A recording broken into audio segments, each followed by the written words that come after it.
Well, good evening. Good evening, everyone. Normally Greg says good evening, and today it's me because there is no Greg. But we've gone one better and we've got an Adam Edwards. How are you? Another bearded photographer. Exactly. Exactly. How you going? I don't know if I'm good. How are you? Good, man. Yeah, good. Really good. For those of you joining us. Weekend. Oh, rested. Yeah, you got a long weekend. I didn't even get one. I got a regular weekend, just a normal old 2-dayer. It was good. Yeah. Just a 3 days, just that little bit better. We all know when you work for yourself, you don't get weekends, though. This is true. This is true. Yeah. Although I do, since not shooting weddings anymore, I do actually get quite a few weekends. It's very nice. It's very nice. It used to be just a never thing, but yeah, it's great. For those of you joining us, this is the Random Photography Show on the Camera Life podcast, and I've got to do all the things that Greg normally does at the start. What does he do? He usually says, you should subscribe if you haven't already done that. That's a good one. He says it's brought to you by Lucky Straps. Lucky Straps are comfortable leather camera straps with a modern quick release system that doesn't leave any dongles on your camera. It has anti-theft features like a safety lock and cut-resistant webbing. Our camera straps will keep your gear safe and ready to capture the shot when you don't have a second to waste. Something like that. I wrote that before the show. Was it all right?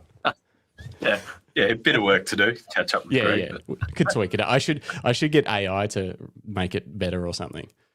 That's what happens when a human does it. Yeah, if Greg ever needs, he could go onto like the online shopping channel, I reckon. And just do plugs. Yeah. Buy 2, get 1 free. Yep. Oh, that's a good point, actually. If you do want to, if you actually are interested in a Lucky Strap, you can go to luckystraps.com, check them out, and you can use code Greg. Even though he's not on this show, you can still use it and he'll get a discount. So that's kind of cool.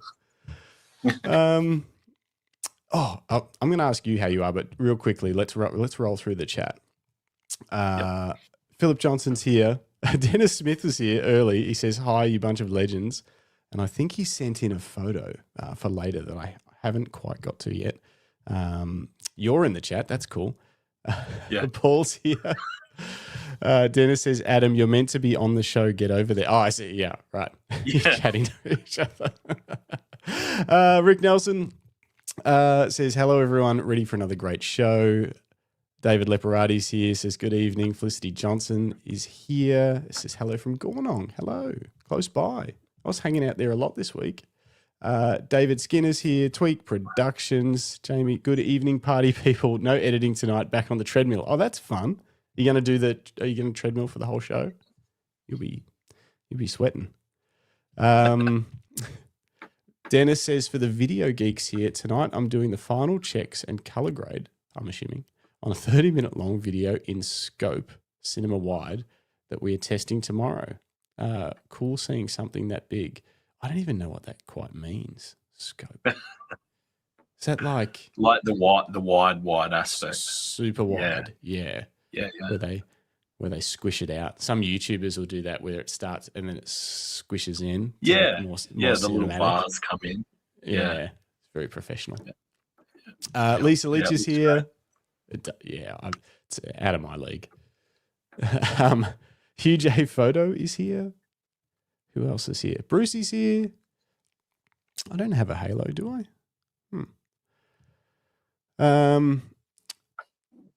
Hugh's watching it on his TV tonight. Got a Chromecast. That's funny because Greg's not even here. It's great.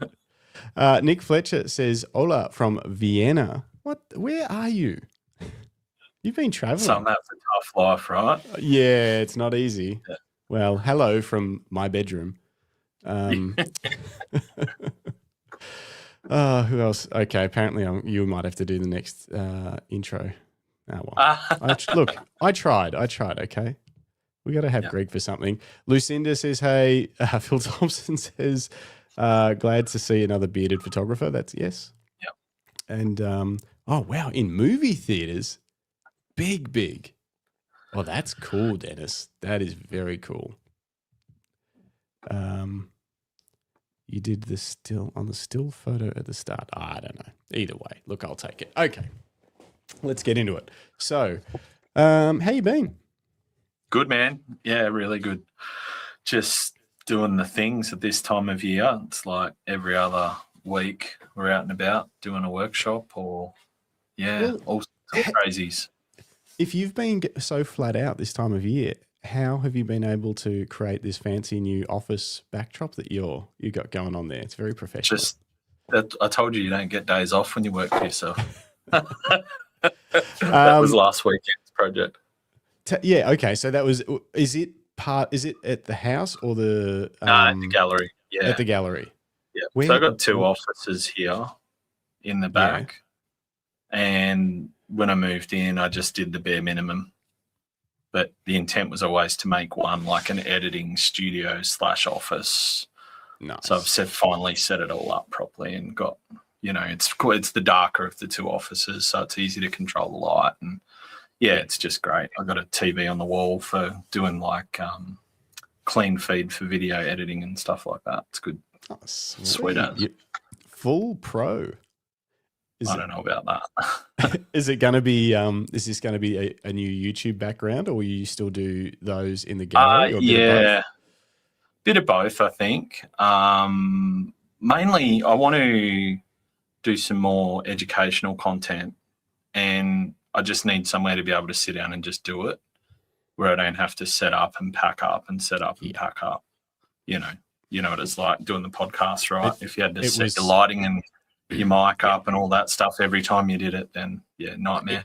It was super important for that to be able to just have it. Otherwise, I wouldn't do it.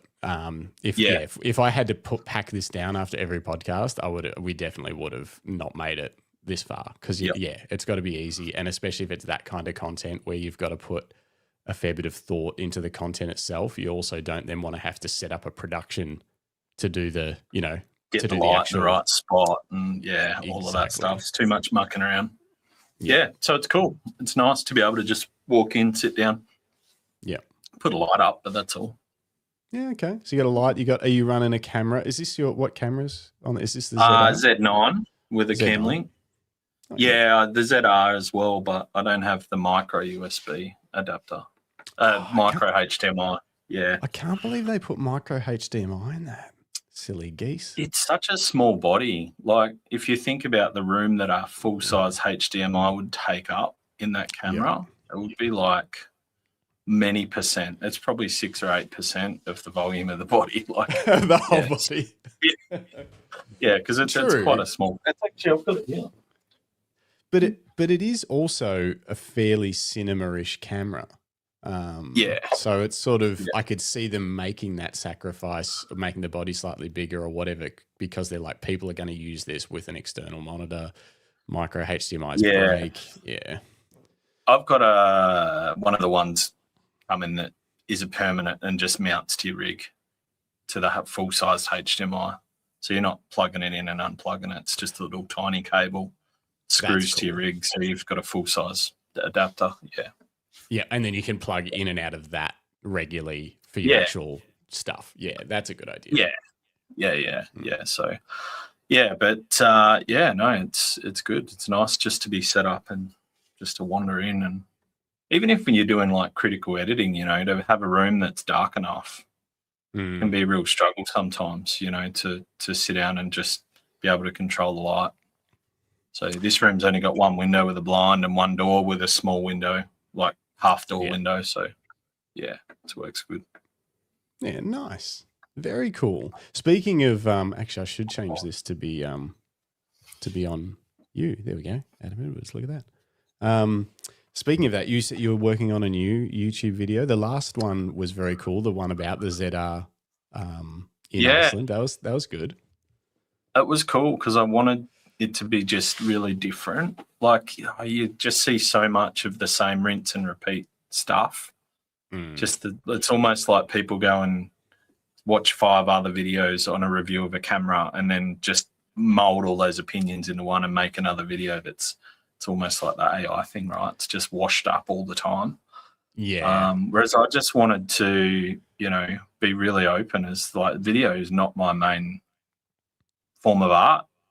Photography is, and if you had one spare body that could do everything, which would it be? And it's a cracker for that. It's really good. Yeah, so much so that I went and bought one, you know, like Nikon lent me one. So I went and bought one to replace my Z6. So it's an interesting camera, like you say, for someone who's primarily photography, but you're doing a lot of video. So it's sort of it's a very good video camera. Like the video out of it's just beautiful. It's so easy to just put the red Rec 709 LUT on it and it's done. Like it's so easy. Yeah, really good. I'm getting lazy with video. I shot a lot of video over the past week. I had multiple commercial shoots this week, and I've stopped shooting log. Just shot SDR. Yeah, it's 10-bit. Like Canon's output is 10-bit, and it's so it's got a nice it's got a little bit of latitude and it's got a nice look to it. I'm happy with the look that they bake into it, and I know what the client wants, and they're not passing it on to other people to do stuff to it or whatever. So, and I'm like, why am I wasting my time shooting in log and then grading it to look very similar to the output I can get from the camera, as long as I actually set the Canon control ring on the front of the lenses to white balance. Oh yeah. So on Kelvin. So I just dial my white balance like it's another dial. And I just go by eye constantly when I'm setting up shots. I'm just like, that looks fine, go for it. Because log doesn't even save you white balance if it's skew width. If it's like, it gives you a little bit more room, but not heaps. No. Yeah, exactly. So do you always, like for your YouTube stuff and that, what do you shoot in? Log? Just H265 log. Yeah, it's just easy. Like, it's just a LUT, but it also gives you that room if you muck something up. But you also get that room to overexpose a little bit to then bring it back, and much cleaner video files, like less noise when you shoot with the log. But I've mucked around with the RAW formats and stuff, and if you had some really important work, it would be worth it. But but it's good fun because it's a new skill. Yes, and it does takes skill to shoot it accurately, to know. You sort of have to just do because I don't use external monitors either. I'm the worst video guy. Don't hire me. You should get a ZR. You don't need an external monitor. Oh, that is appealing. A nice screen. big screen. It's so good.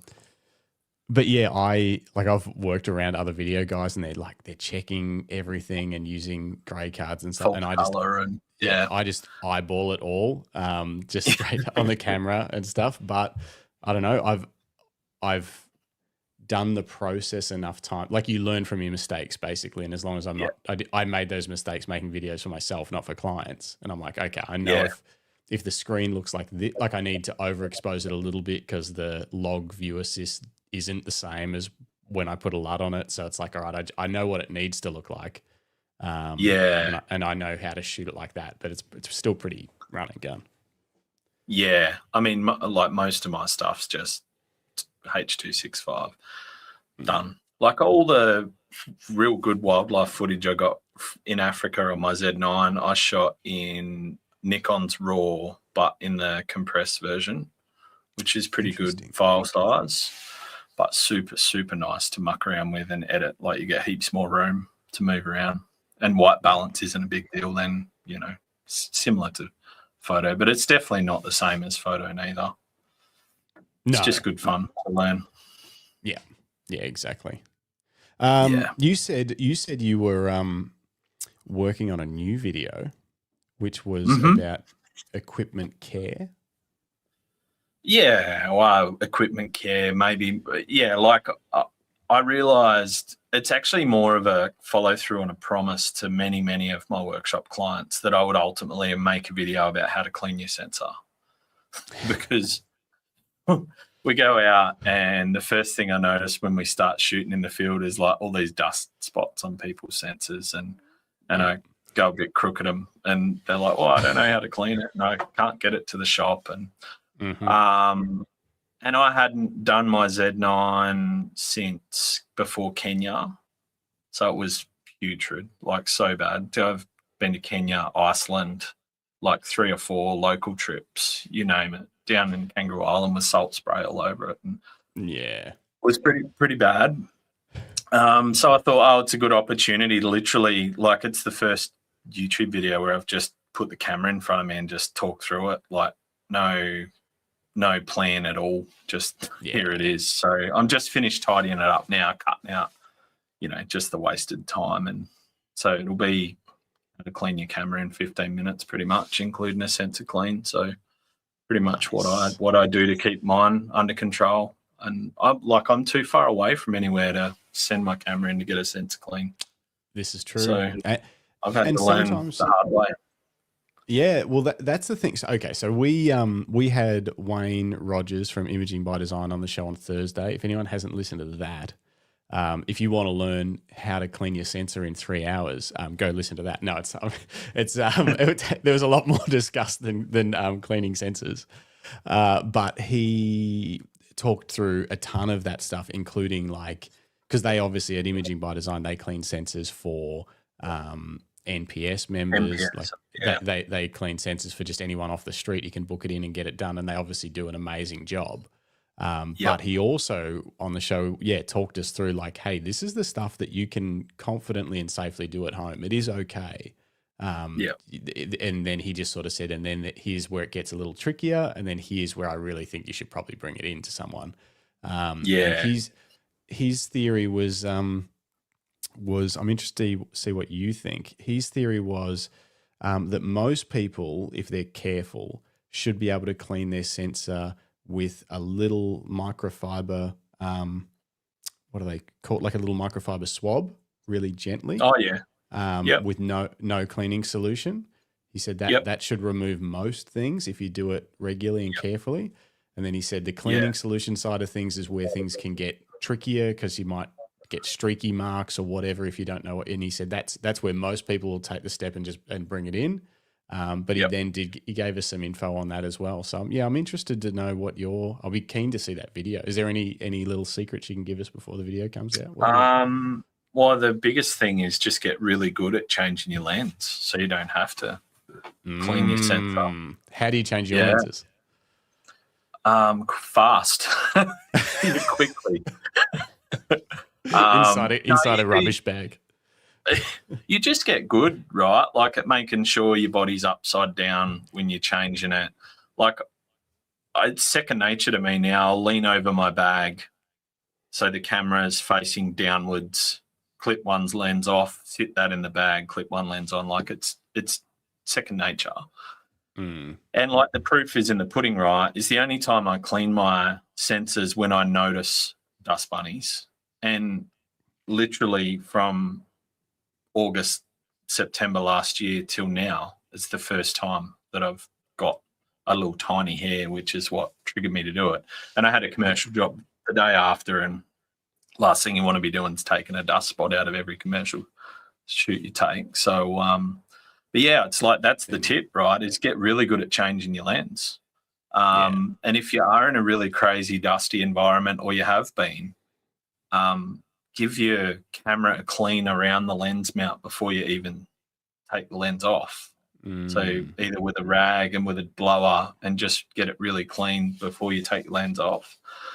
But like I've seen some wild stuff, man. Like I've seen people put lenses back in their bag without the back cap on it. And that's me all the time. All the time. Yeah. I just use the sensor swabs is the answer. Like around the sensor itself, I just buy the Visible Dust branded sensor swab kits. Yep. I've had really good results with them, and I agree. Like most of the time, you can do it dry, and it's just enough to dislodge what you can't get with a blower. But they do come with a liquid, and the trick with the liquid is you don't wet the swab. It's just got to be the tiniest little bit of dampness. If you need any liquid at all, you see people like soak it, then that's when it gets streaky and messy and all sorts of bad stuff. But yeah, it's important like to know how to do it, and I think everyone should have a sensor swab kit in their bag takes up no weight, no room. Yeah. Because if something goes sideways, you could at least have a go at fixing it. Because you're not going to 99.999% of the time, unless there's something crazy in your camera, you're not going to damage the sensor. Because I think that's what everyone gets a bit worried about.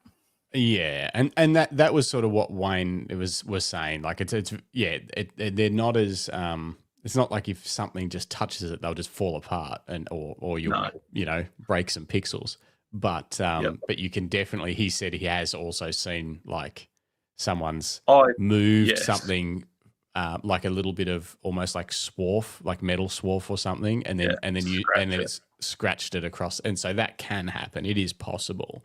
But I think I've been a bit too cautious with it, and exactly, super rare. And if you're not reckless and you have a good look and don't just get in there and swab around like a madman. Yeah. The sensor swabs are like the best thing designed ever. Like my first digital SLR, when I worked out that you actually got dust bunnies on the sensor because I was a complete and utter novice. The only thing we used then to clean them was like, they call them peck pads, little 100 mil square lint-free cloths, and you'd twist them around like even the end of a pencil and use that to work it. Like it was so ghetto compared to these like single-use swabs. It was wild. Yeah. So, like, I've got that background where I did all sorts of crazy stuff to clean my camera and didn't break anything. So, like, now I'm like, oh, well, this is the most delicate thing ever. So now it's easy. Yeah. Do you, when you rocket blow, this is an interesting one. When you rocket blow, how do you hold the camera? Which way? Upside down. Yeah. So anything you dislodge falls out. That's what I've always done, always. And you know what Wayne said? He goes, don't worry about it. He said, if you have it resting on a bench, open, he said you can see way better and you can get much closer and be more controlled with it. And he said around the sensor is often stuff that, and it basically, everything just sticks to that. And he said that it's designed to do it. It grabs it. And he said, so his advice to me was lay it on the bench but he said, then you can get in closer and you can be more precise with your rocket blowing. I was like, interesting. So I'm going to have to try that. Yeah. Like that felt stuff gets so dirty. I remember my digital SLRs, the ghetto way to clean it was to get like a little ruler or something and put a bit of masking tape on it backwards and like use the adhesive to pull all the stuff out of the felt. Yeah. Oh, out of the felt. Okay, out of the felt. I thought you were talking about the sensor. I was like, you really did. Yeah, you used to go hard. No. Out of the felt, because that stuff just catches all of the debris that's floating around inside your camera. Yeah. And digital SLRs were harder to get dust on the sensor, but they were much harder to clean because they were so much deeper in the body and mirror and viewfinders. And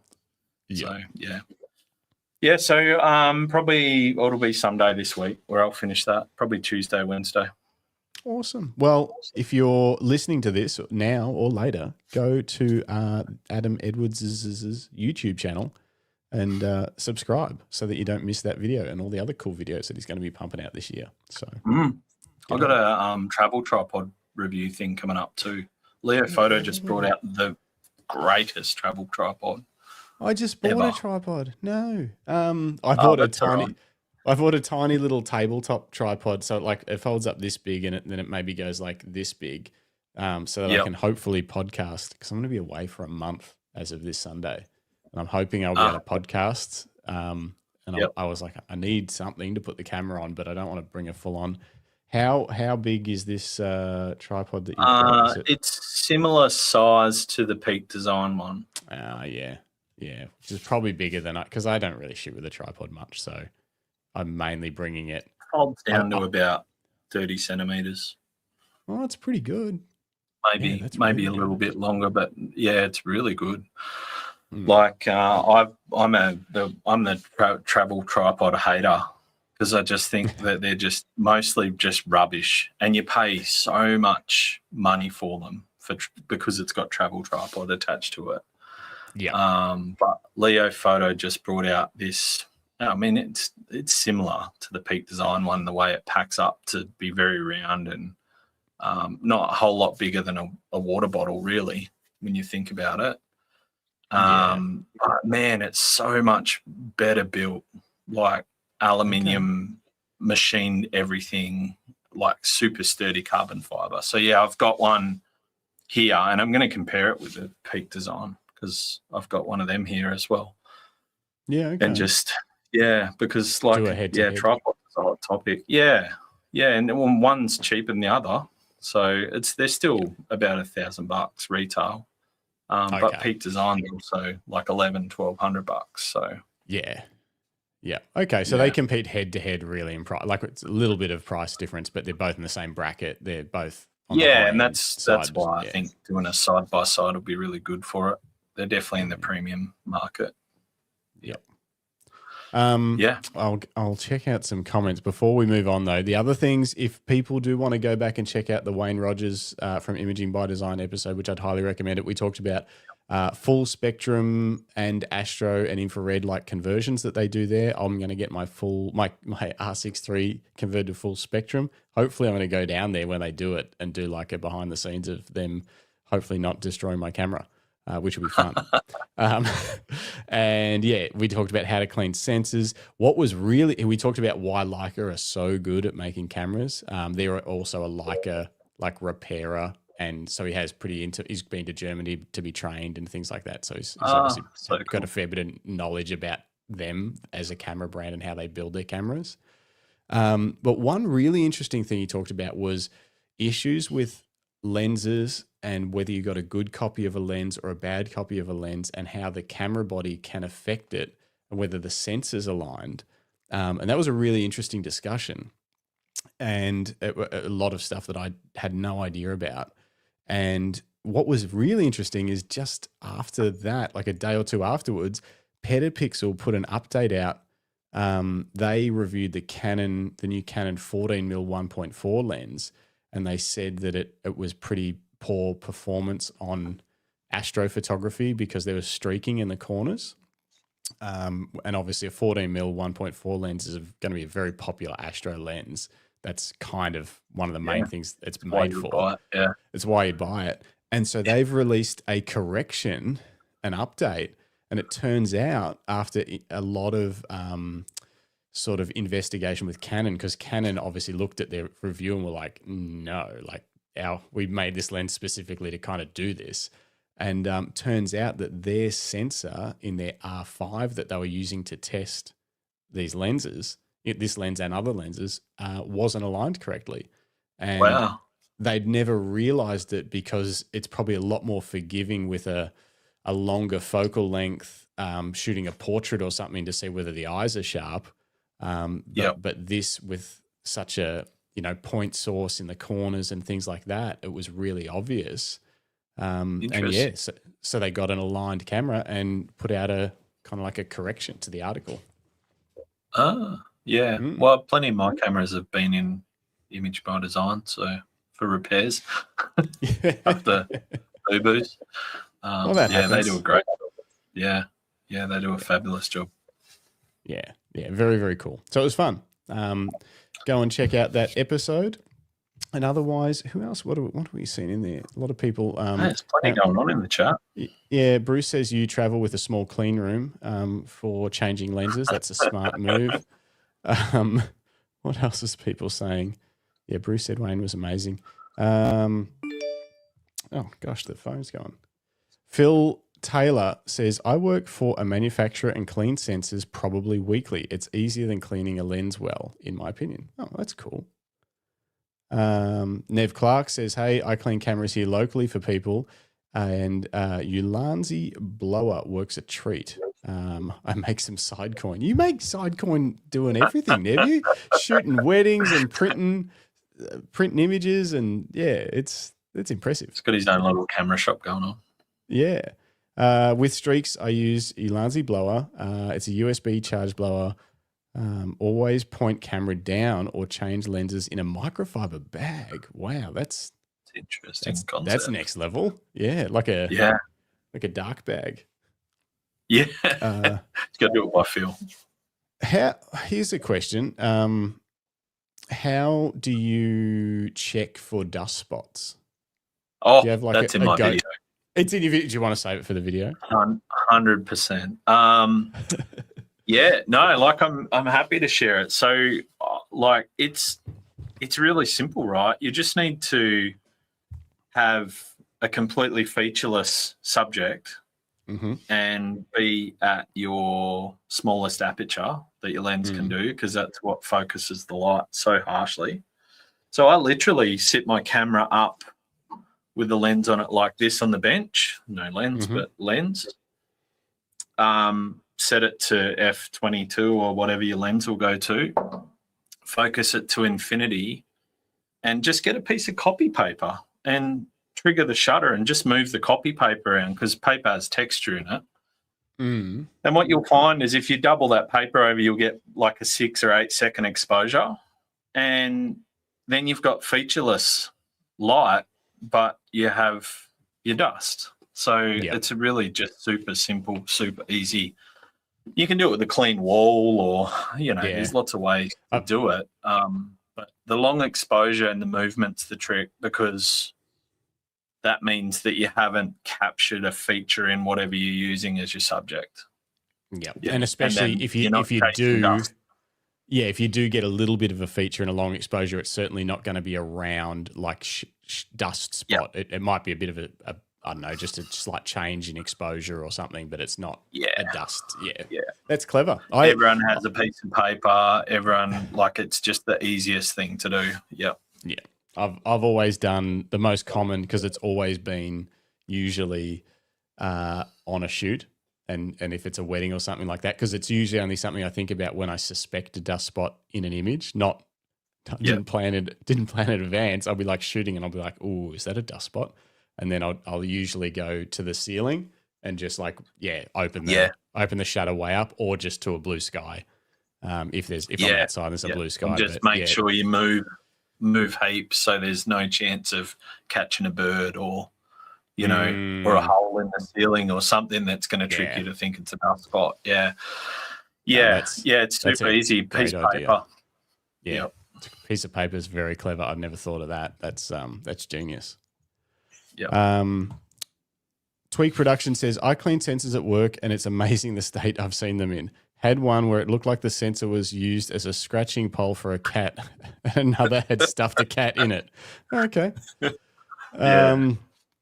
Nick says, evening gents. Hey Adam, you scrub up okay. I made it to Cobar okay, helped rescue an echidna off the road, and also got a shot of an emu jumping a fence right at the top of its flight. Well, that's cool. Oh, yeah, Nick. There you go.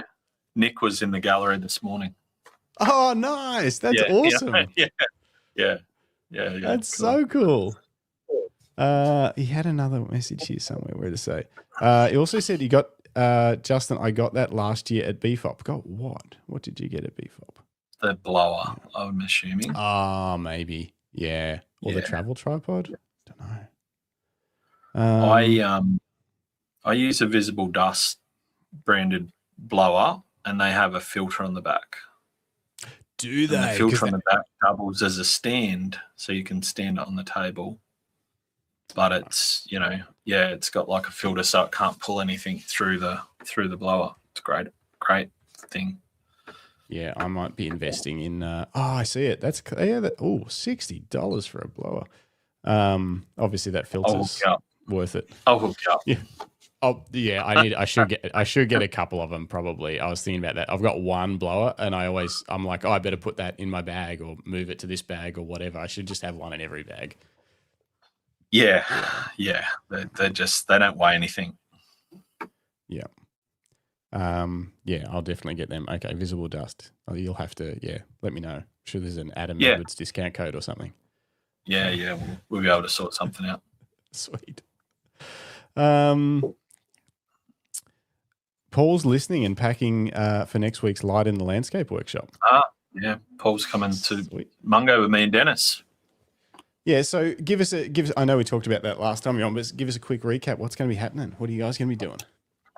Well, it's our second combined workshop thing that we decided. So Dennis and I hit it off. He's a pretty good sort of bloke.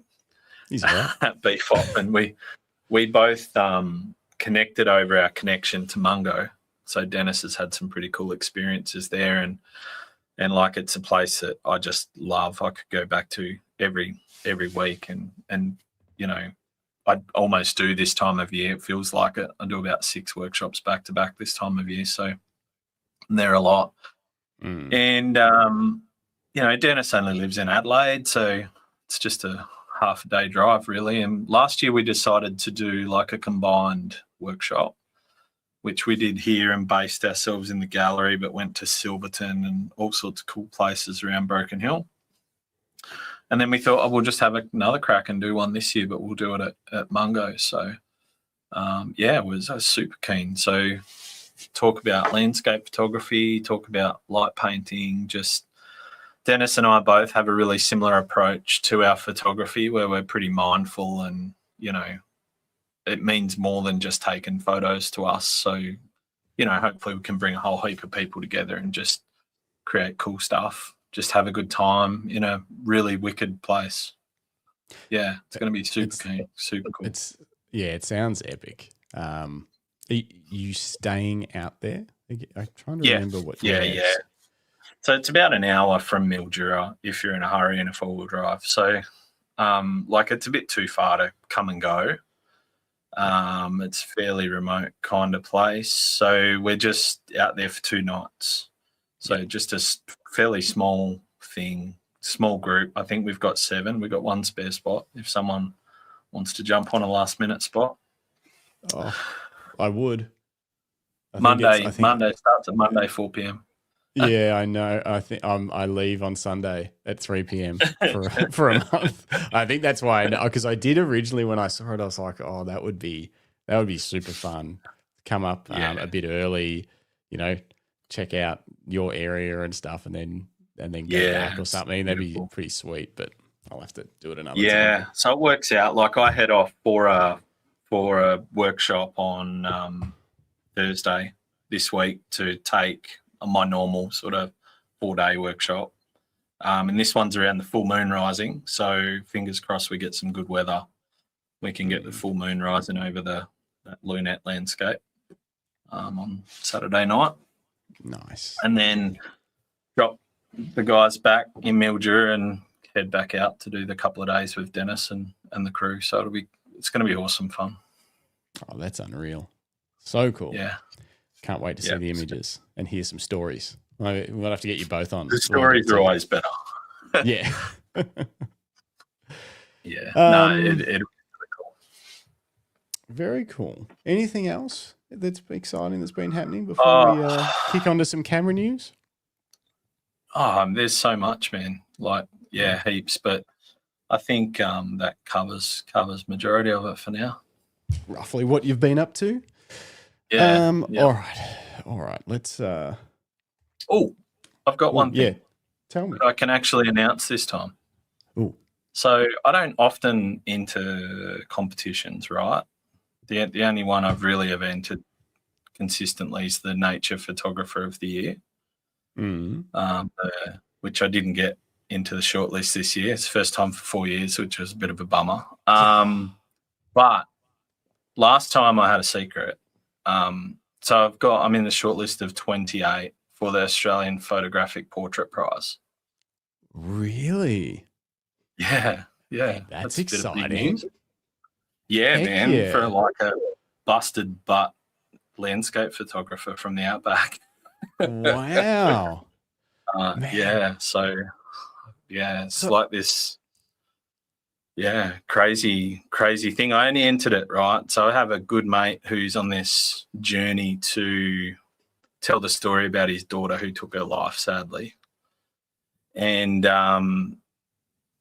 we were doing some promo shots last year for he wants to do a documentary. He's a filmmaker. Dennis knows him well as well.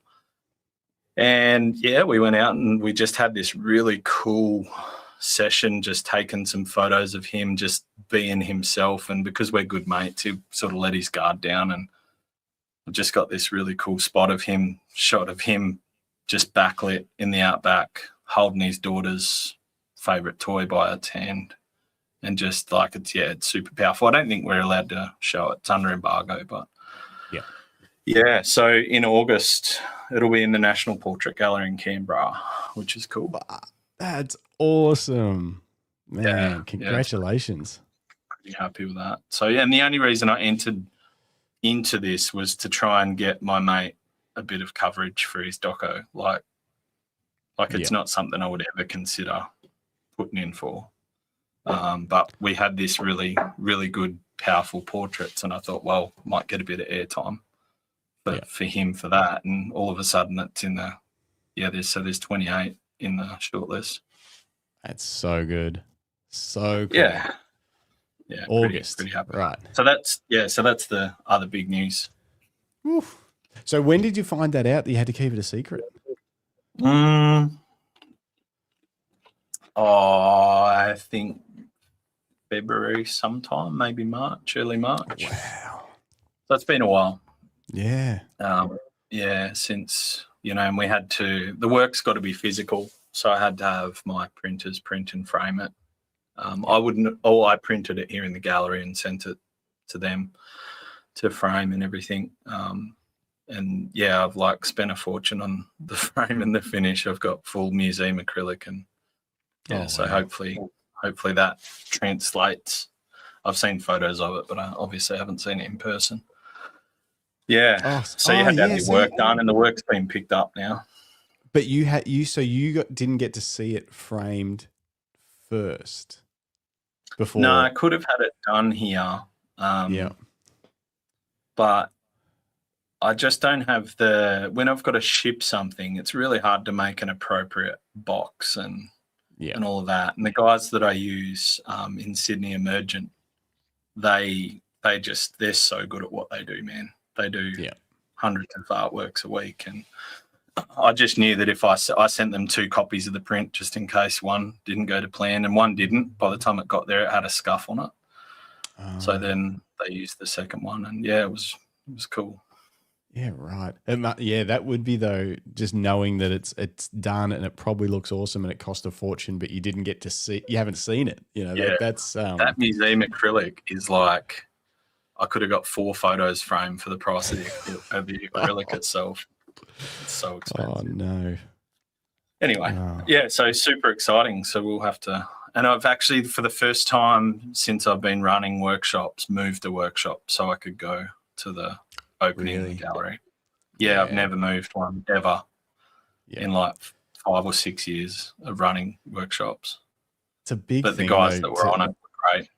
Yeah, you got to go to that. Like that's huge.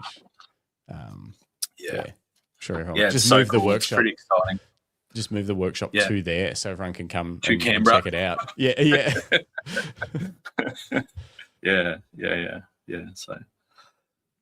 So that didn't come up to the end. So that gives you an idea of what the last couple of months has been like. So good. So much happening. New offers, prizes, shortlists. Yeah. Dennis Smith workshops. Yeah. Awesome. Photo news. Very cool. Photo news. There's so many. So Greg has put together like the biggest ever list of camera news. Hang on, I'll change this to the thing with the thing. Yeah, photo news. Greg's put together this massive list, and then he was like, "This will take 2 hours to get through, so just pick and choose what you want to look at." And I've done a little bit of research on some of this stuff, but I had a really busy week of shoots, so I'm not up with the news too. So we're kind of discovering this together as a team. If anyone has any camera news they want to talk about, throw it in the chat. We'll talk about that too. There's lots of lenses that got released, like tons. None of them that really excite me. So I don't know, maybe, do you ever look at this stuff like new lenses and things like that? Or if it's not like a Nikon lens that you've been waiting for, you're just like, I don't care, Even then, man, like I'm over the days of like chasing gear around. Like the ZR excited me, and it really only excited me because I got my hands on one of the first ones in Australia at BFOP, actually. Yeah. Like Julie had one there, and I had to play with it. And I wandered around and shot the light up bright thing that we did this year. Yeah. And it was phenomenal. I was like, wow, this is exciting. Like outside of that, like I don't really hunt gear around anymore. Like the gear that I have does more than a good job. So yeah, I don't get too tangled up in it. The one thing that I monitor and look at a lot though is, and it's Nikon related, is firmware updates, because they do so many firmware updates to their Z cameras.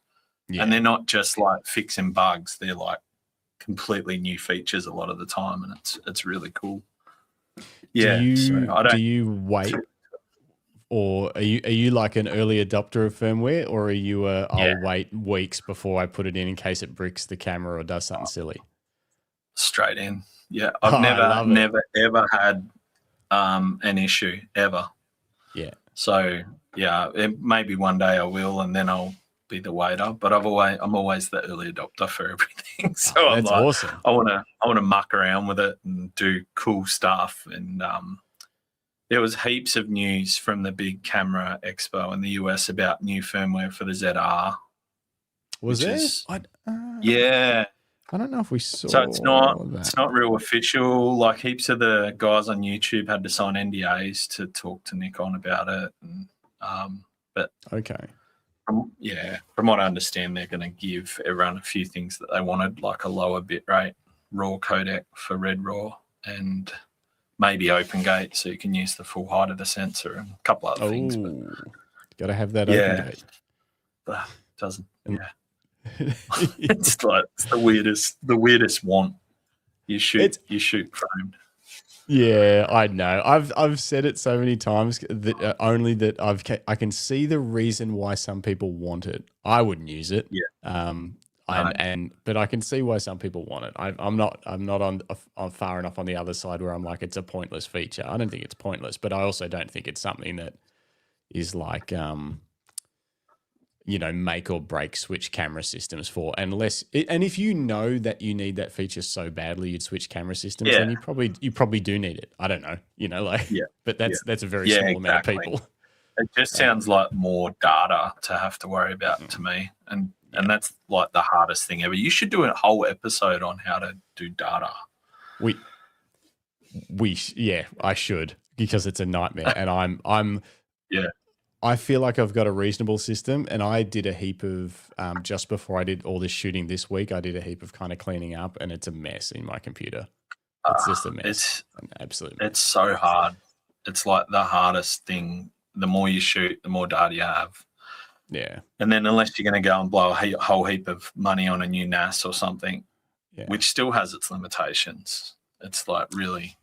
And complexities too. They have problems and stuff that they're not simple solves sometimes. NASA's like we've had them. Yeah, they can be a bit finicky, and you do need to learn them.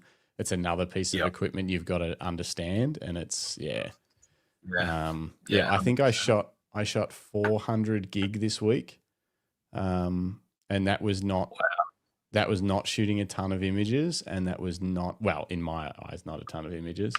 And that was shooting a lot of 4K footage, but not crazy durations or anything. It was all clips. So it just adds up fast.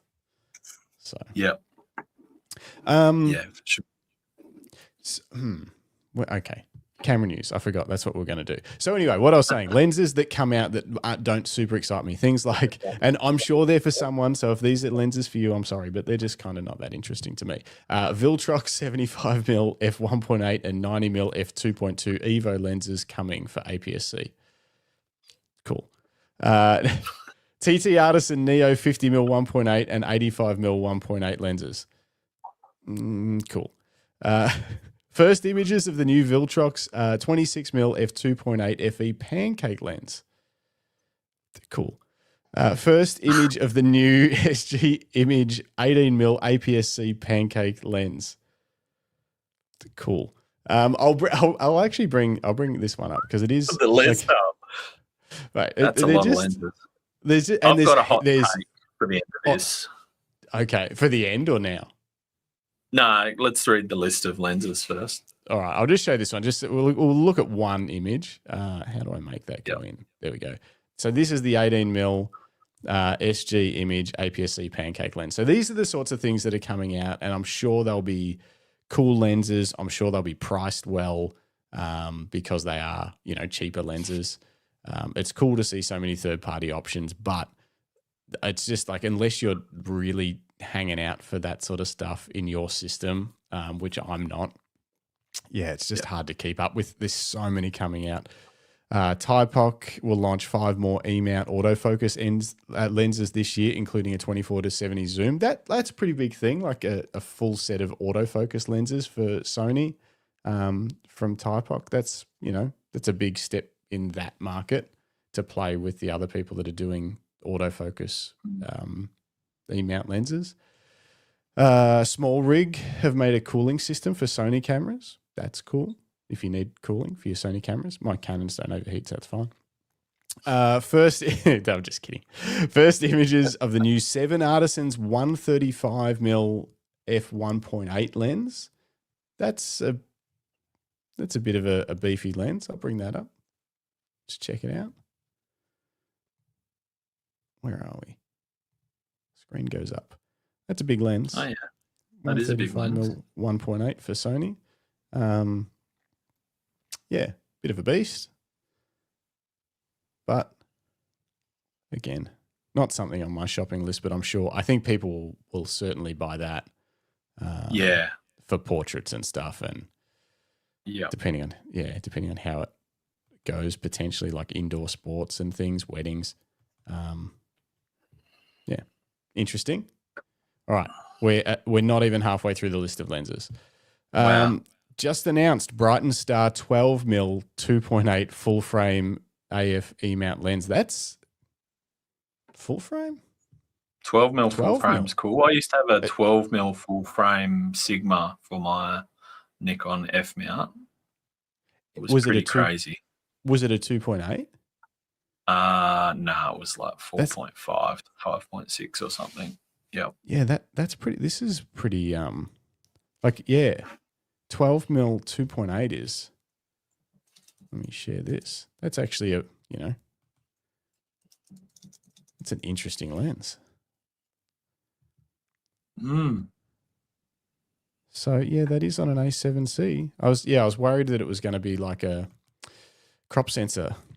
Yeah. Pre-orders will open soon. Price not revealed. Accurate geometry with no fisheye look. Accurate geometry is probably a loose term.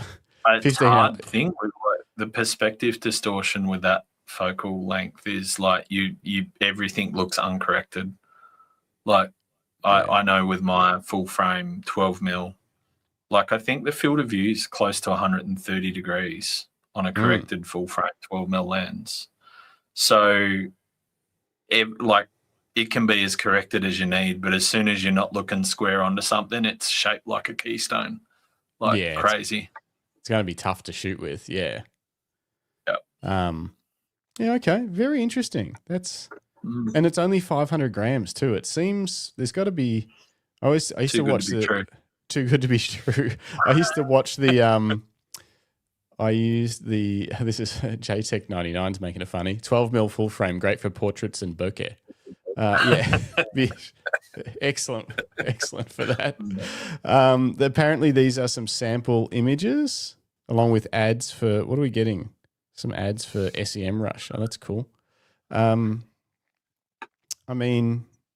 These look good, but hard to know. Yeah, it's an interesting lens. Very interesting. I don't know. It's cool to see all these third-party lenses.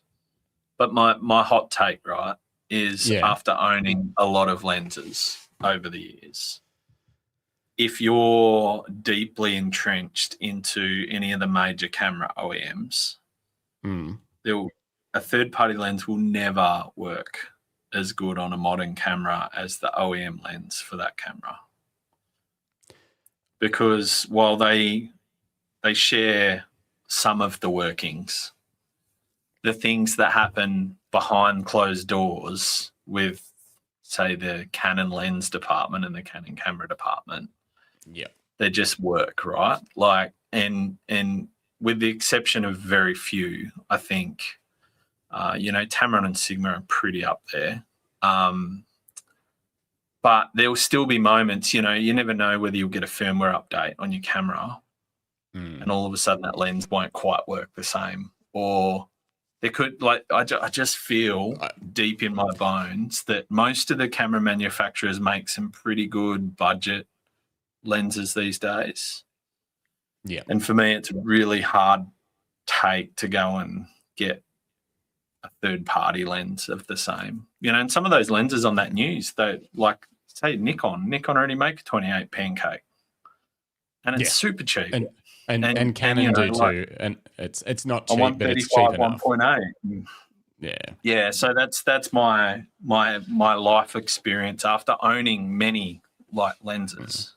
I just never quite feel like they work as good. Yeah, I think. What do I think? Tamron and Sigma certainly lead the charge and are going to be the best chance to work as close to native lenses as possible. They are pushing the boundaries with cool tech in terms of their app. That the app that got released for one of them, I can't remember which one. Sorry, Tamron or Sigma. One of you has a cool app that does cool focus stacking things and stuff like that. They do have great optics. They're often limited a little bit when it comes to speed for some, whether it's autofocus or even the Sony, working with Sony down there, go up to 15 frames a second instead of working at the full burst speeds and stuff like that. You get those limitations. So I agree. Like even if there was a ton, Canon, I can't buy any third-party stuff. That does suck, kind of, because there aren't many lenses that would actually be on my list. It's like it kind of sucks, but not really for me because I don't know what I would have picked over the native lenses at the moment. But it would be nice to have the option. I would buy a second-hand native lens before I'd buy a brand new third-party lens. Oh. And then you're probably paying the same price. Yeah, similar. Yeah. That's just from my experience. That's an interesting one. Yeah, there goes any sponsorship deal I ever was going to get. They were just about to write you an email offering you six figures to wear a Tamron shirt on the podcast. Oh well. And they do, you're dead on. They make great optics. And I think there's very few glass manufacturers that make glass for lenses. I think Nikon is the only OEM that make their own glass for their lenses. Really? Interesting. Yeah. Well, they're they own a company that makes their glass in-house. But I know, I've used some of the Nissi make those cinema lenses. Like if you're in cinema, it's probably a bit different. You're using follow focus and a whole heap of other stuff, and it is purely about optics then, because you're manually controlling everything. That's probably the point where I could justify to go to a third party. Definitely. There's so many options in that cine world and all that anamorphic stuff. And it's a whole different thing. And like you say, manual focus, very different world. Yep. This is mainly talking, your regular old, throw it on your camera, autofocused, take some photos, maybe shoot some video lenses. Yeah, I agree. Yep. Okay. Phil Taylor says, it depends what works best means. If you're doing landscapes and only ever want manual, plenty of glass can be optically better. If you're talking autofocus and VR/image stabilization, it can be a different story. I agree, but also, there's not a ton of glass that is optically better than the best that's coming out of the native mounts either. It's not like, remember when a Zeiss Otis lens was like, if you want the best, sharpest lens, go buy one of those, they're manual focus. It's not like Tamron and Sigma and everyone are pumping out Otis level glass at cheaper prices or anything like that. So it's sort of, Yeah, I don't think the optics are a huge leap ahead or anything than native And I brands. mentioned when I said at the start to modern bodies. So if you're using something pretty old, like even most of the digital SLRs, right? But if you start to work in this mirrorless world, all these mirrorless lenses are like, they're tuned to the camera. The camera knows what amount of vignette to remove from that photo, and it knows what distortion to do. And the lens profile that's built in, you can turn profile corrections on and off in the camera, and it makes good glass even better. Whereas it's left to you in post with some of those other lenses. Like, you have to manually do some of those things. And I think, but if you're an absolute purist, and we're not all pixel peeping. Like, I'm the least big advocate of pixel peeping. I hate it. Yeah, it does my head in. My portrait prize shot's blurry. Like, literally, it's out of focus slightly on the subject on purpose. Really? But I just wanted it to be a bit softer, so I've focused just in front of him.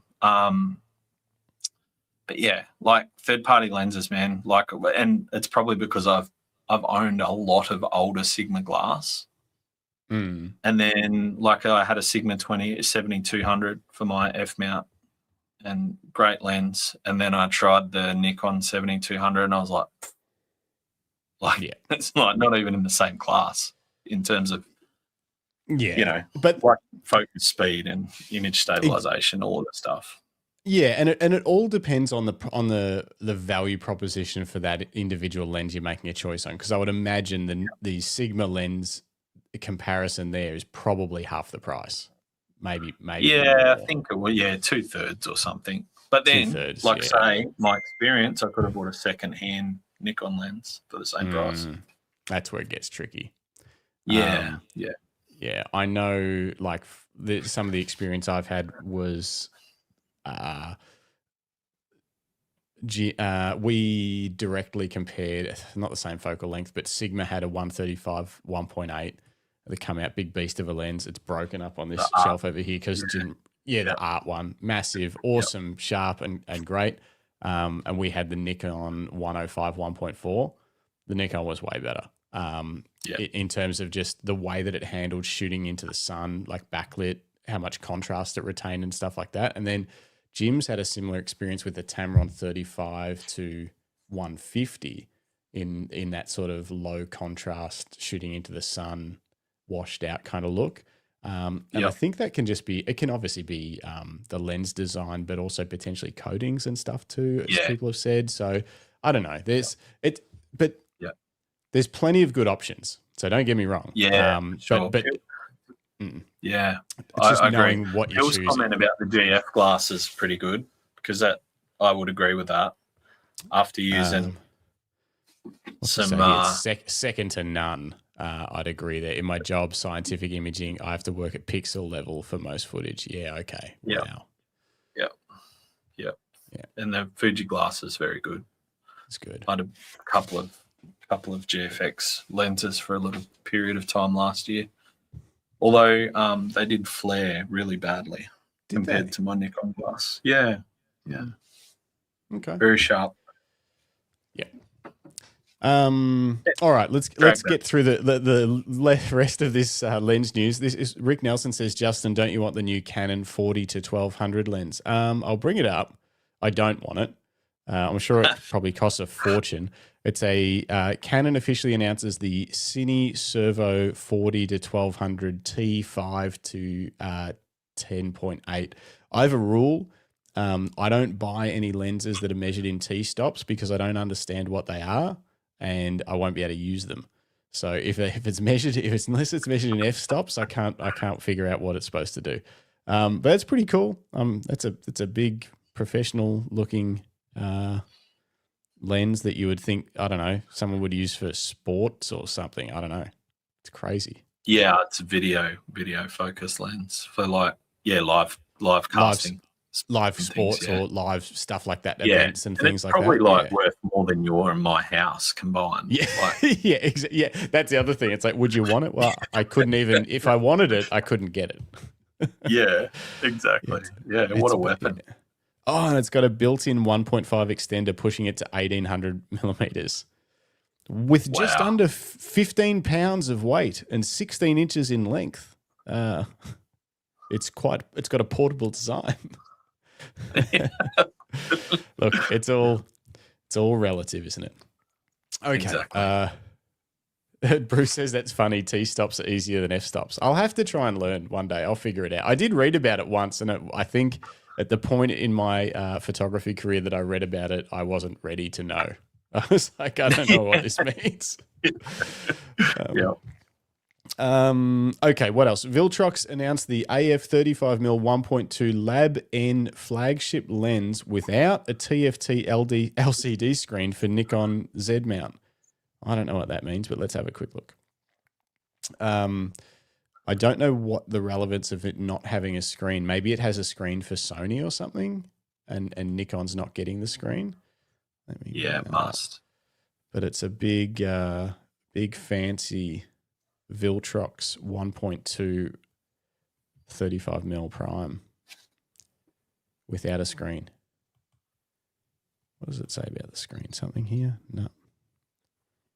Ideal for both filmmaking and photography. Okay. Some of these third-party guys are doing some pretty crazy stuff with light physics, though. Like, there must be something going on, because it's looks quite small for being that focal length and that aperture. Yeah, although that's on a Z, and the flange, it might be hard to tell. The flange does tuck in a fair bit. Like it does bulge out. It might be bigger than these images are letting. Yeah. Oh, yeah, here we go. Need a banana for scale. Yeah, exactly. There's no, there's no scale. It does bulge out a fair bit. Yeah. Yeah, true. Anyway. Okay, so that's cool. What else we got? Samyang to announce a new ultra-wide zoom lens for L mount on April 30th. Okay, we'll keep an eye out for that. New 7 Artisans 35mm 2.8 lens for Leica ML mount announced and available for order. Okay. Brighton Star to announce 3 more lenses for Leica M mount, APO 35mm 1.7 50mm f2 tri-sight and 28mm f2.8 silver pancake. And Panasonic announced the new Lumix S40mm f2.8 lens for L mount. That's all the lenses. That is all the lenses. Dennis says, I have a tiny 35mm f9.5 fully manual lens. It's insane for my night video work. Yeah, that would be pretty cool. That'd be pretty cool. And Rick Nelson says, that's why lenses are black. It has a slimming effect. Probably, yeah, that's true.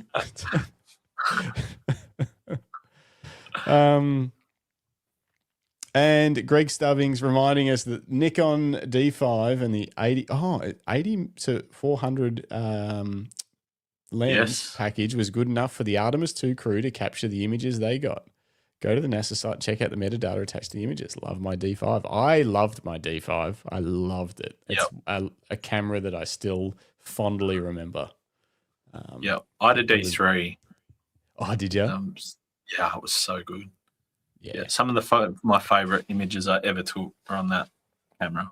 Just big pixels, like 16 megapixel, just magic. It's such a beautiful camera to use.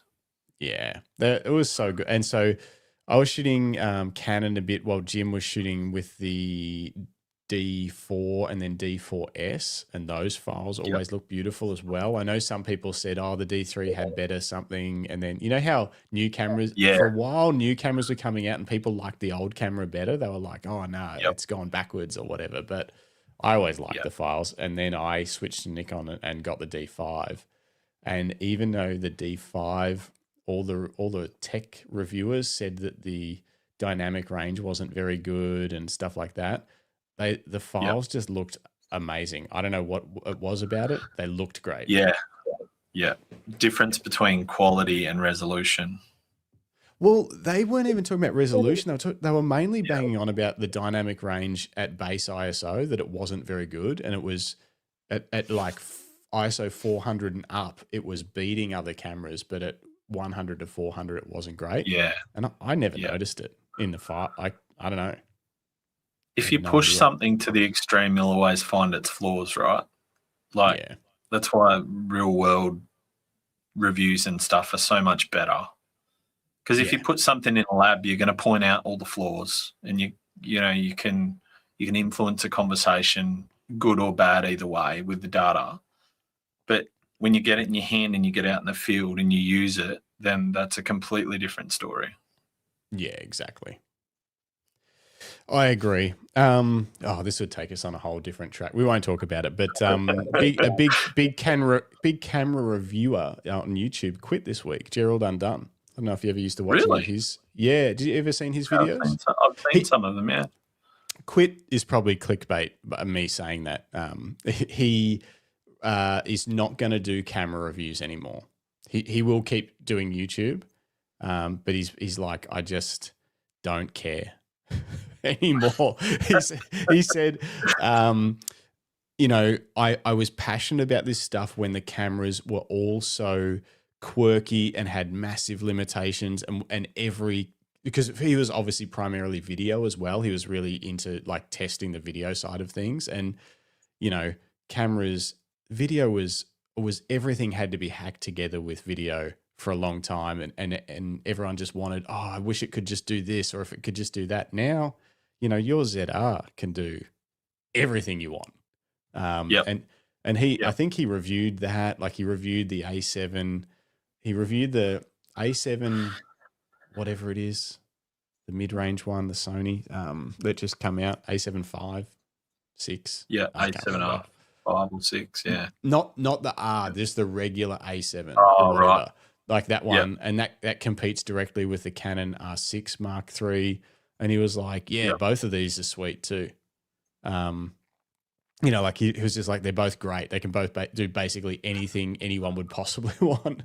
And then he's like, and I think he's just like, I just can't do it anymore. Yeah, I couldn't. Because, if you know anything about cameras and you're in any sort of public light, you're bound to have someone ask you what's a great camera to buy. Yeah. And like, my answers are always the same. It's like anything from the last 6 or 7 years will be fine if you're just learning. Like, you don't have to have the latest and greatest, newest camera.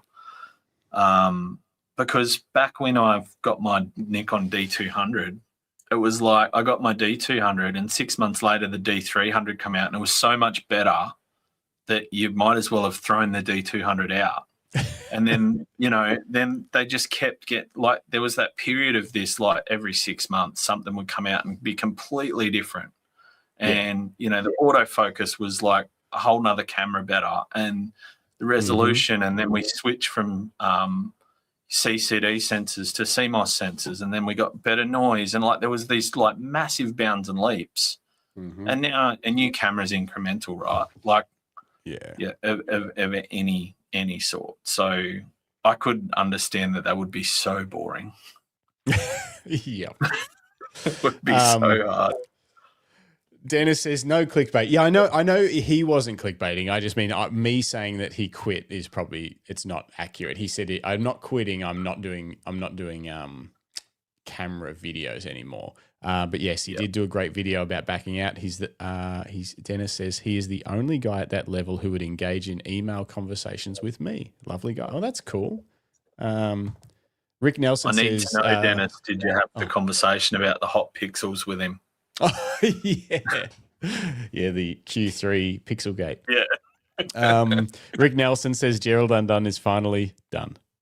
Roy Bixby says, yes, Gerald Dunn. Roy Bixby says Gerald Undone is one of the very few honest reviewers worth listening to. Yeah, he was always very factual and would go through all the stuff, and Greg Carrick's here. He says, yo dudes, listening on and off from Paul Punker. Gonna be out all night doing Astro. Oh, that's cool. We'll bring your photos up later. And Phil Taylor says, tell him to buy a K1000. Okay.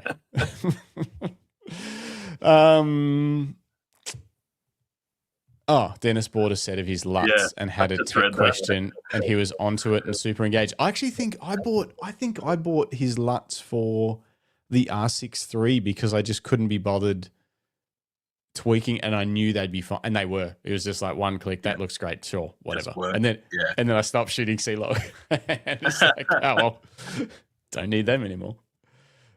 I'll still have to shoot log. I'm just not shooting it if I don't need to.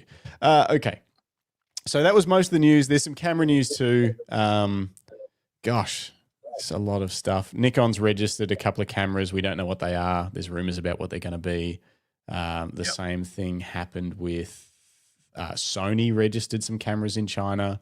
They're saying probably potentially an RX100, which would be cool, like an RX100 point and shoot thing. They were, we're up to 7. I think there hasn't been one. Yeah, I was going to say they must be nearly up to X, RX100X. Oh, imagine if they just jumped straight to X and put out something that was awesome, like just a game changer. With the 40 to 1200 mil lens on it. Yeah, exactly. And there's potentially a new FX3 Mark II on the horizon. So says Sony rumors. Canon R6V and RF24 to 50 f4 are coming on May 13th. Canon rumors says the R6V will be like a C50 crossed with a R100V or whatever it is. I don't know. It's like a vlogging-ish cine camera. Maybe a ZR competitor, I think. Yeah. Because the C50 is a bit more pro. This one would probably have IBIS in it, I guess. Yep. Yeah, surely those guys would have to be looking to make a competitive camera to that. Yeah. So that's likely coming very soon. Leica announced a new Hammertone limited edition camera for the Ginza store's 20th anniversary. Greg says, Justin, I think we should go to Japan to review this in person. Greg, we'll do our best. They probably wouldn't let us touch it, but we could look at it through the glass cabinet. And then actually we'll bring this one up before we move on to, the rest of the show, which is probably almost over. Kodak Snapic. Where are we? Share this tab. Bring it on up. Kodak Snapic A1 review. Charming, simple, fun. This is on Petapixel. This is where I saw it. I didn't see it anywhere before Petapixel, so good on them for getting the scoop. It is a film camera. Essentially, that one step above a disposable. 25 mil fixed f.95 lens, I think. I think it's auto advancing and it's not autofocus. It has 2 zones, like close and far. Yep. And you've got to switch between the zone. It's got a flash that's on an LED, so that's cool. And otherwise, it's just a regular little point and shoot. Isn't it funny? Kodak famously went broke when everything went digital, and their huge comeback in the last few years is making cameras that they made back then. Yep, crazy. Yeah. Works on a couple of little AAA batteries. Looks like it's got a nice smooth, grippy grip with a little curve there on the edge. I think it'll be a fun little point and shoot, but it's not disposable. Top LCD. Okay. Petapixel says the on-off switch is annoying. Okay. But yeah. Looks cool. It looks cool. I would like to see more the next step up. Like, actually way higher up. I want to see like $1,000 film cameras that have a really nice fixed lens. Like a high quality optic in a $1,000 body that's brand new, that works properly, and you don't have to buy it off someone on eBay and hope the thing is going to work or whatever. Like a nice new body, but $1,000 with a fantastic lens. Yeah, with like modern quality autofocus and metering. Yeah, and not like sports autofocus, but just like No, something that works well and yeah, that would be cool. I think so. I think that'd be cool.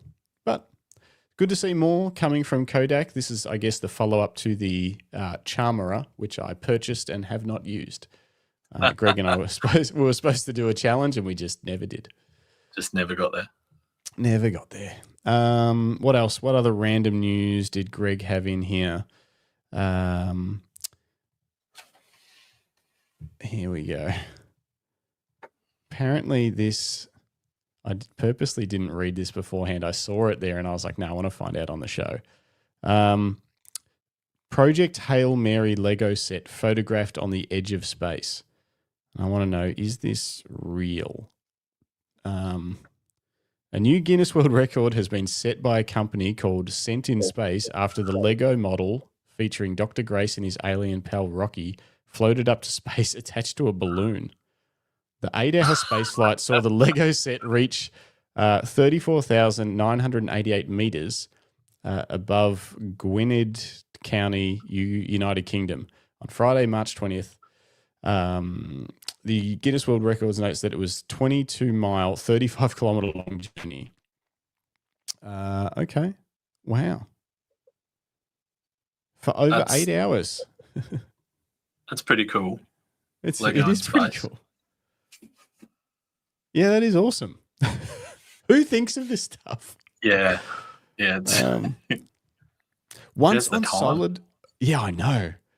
So basically, yeah, for 8 hours, the minifigure spun around amongst the blackness of space, witnessing the blue curvature of the planet, allegedly, and its cotton-like clouds before falling back down to the green grass back on Earth. Once on solid ground, the tiny toy was safely recovered, making this incredible trip the highest altitude launch and retrieval of a Lego set. Insane. That is wild. Yeah. Imagine how much money someone spent to do that. Yes. Yeah. And Dennis says the film was stunning in the cinema, which I haven't seen it. Project Hail Mary from Amazon MGM Studios has been a massive success. The crew built an actual spaceship to film in. Yeah, that's crazy. I'll have to check it out. Anyway, that is basically the end of the news, I think. There's so much other stuff. Greg just said Z9 to ZF2. That's a Nikon rumors thing at the moment. Is it? I had a look on Nikon rumors before, and I didn't see anything that stood out, but it must have.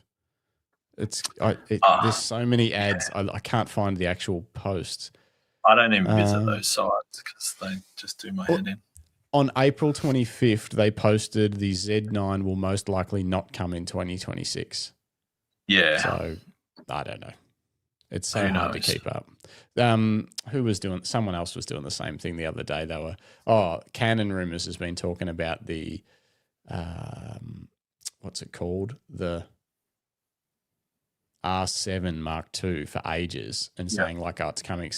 And then they made a post the other day that said the R7 Mark II isn't coming in 2026. Like, and Nikon just brought new firmware out for the Z9 again. So.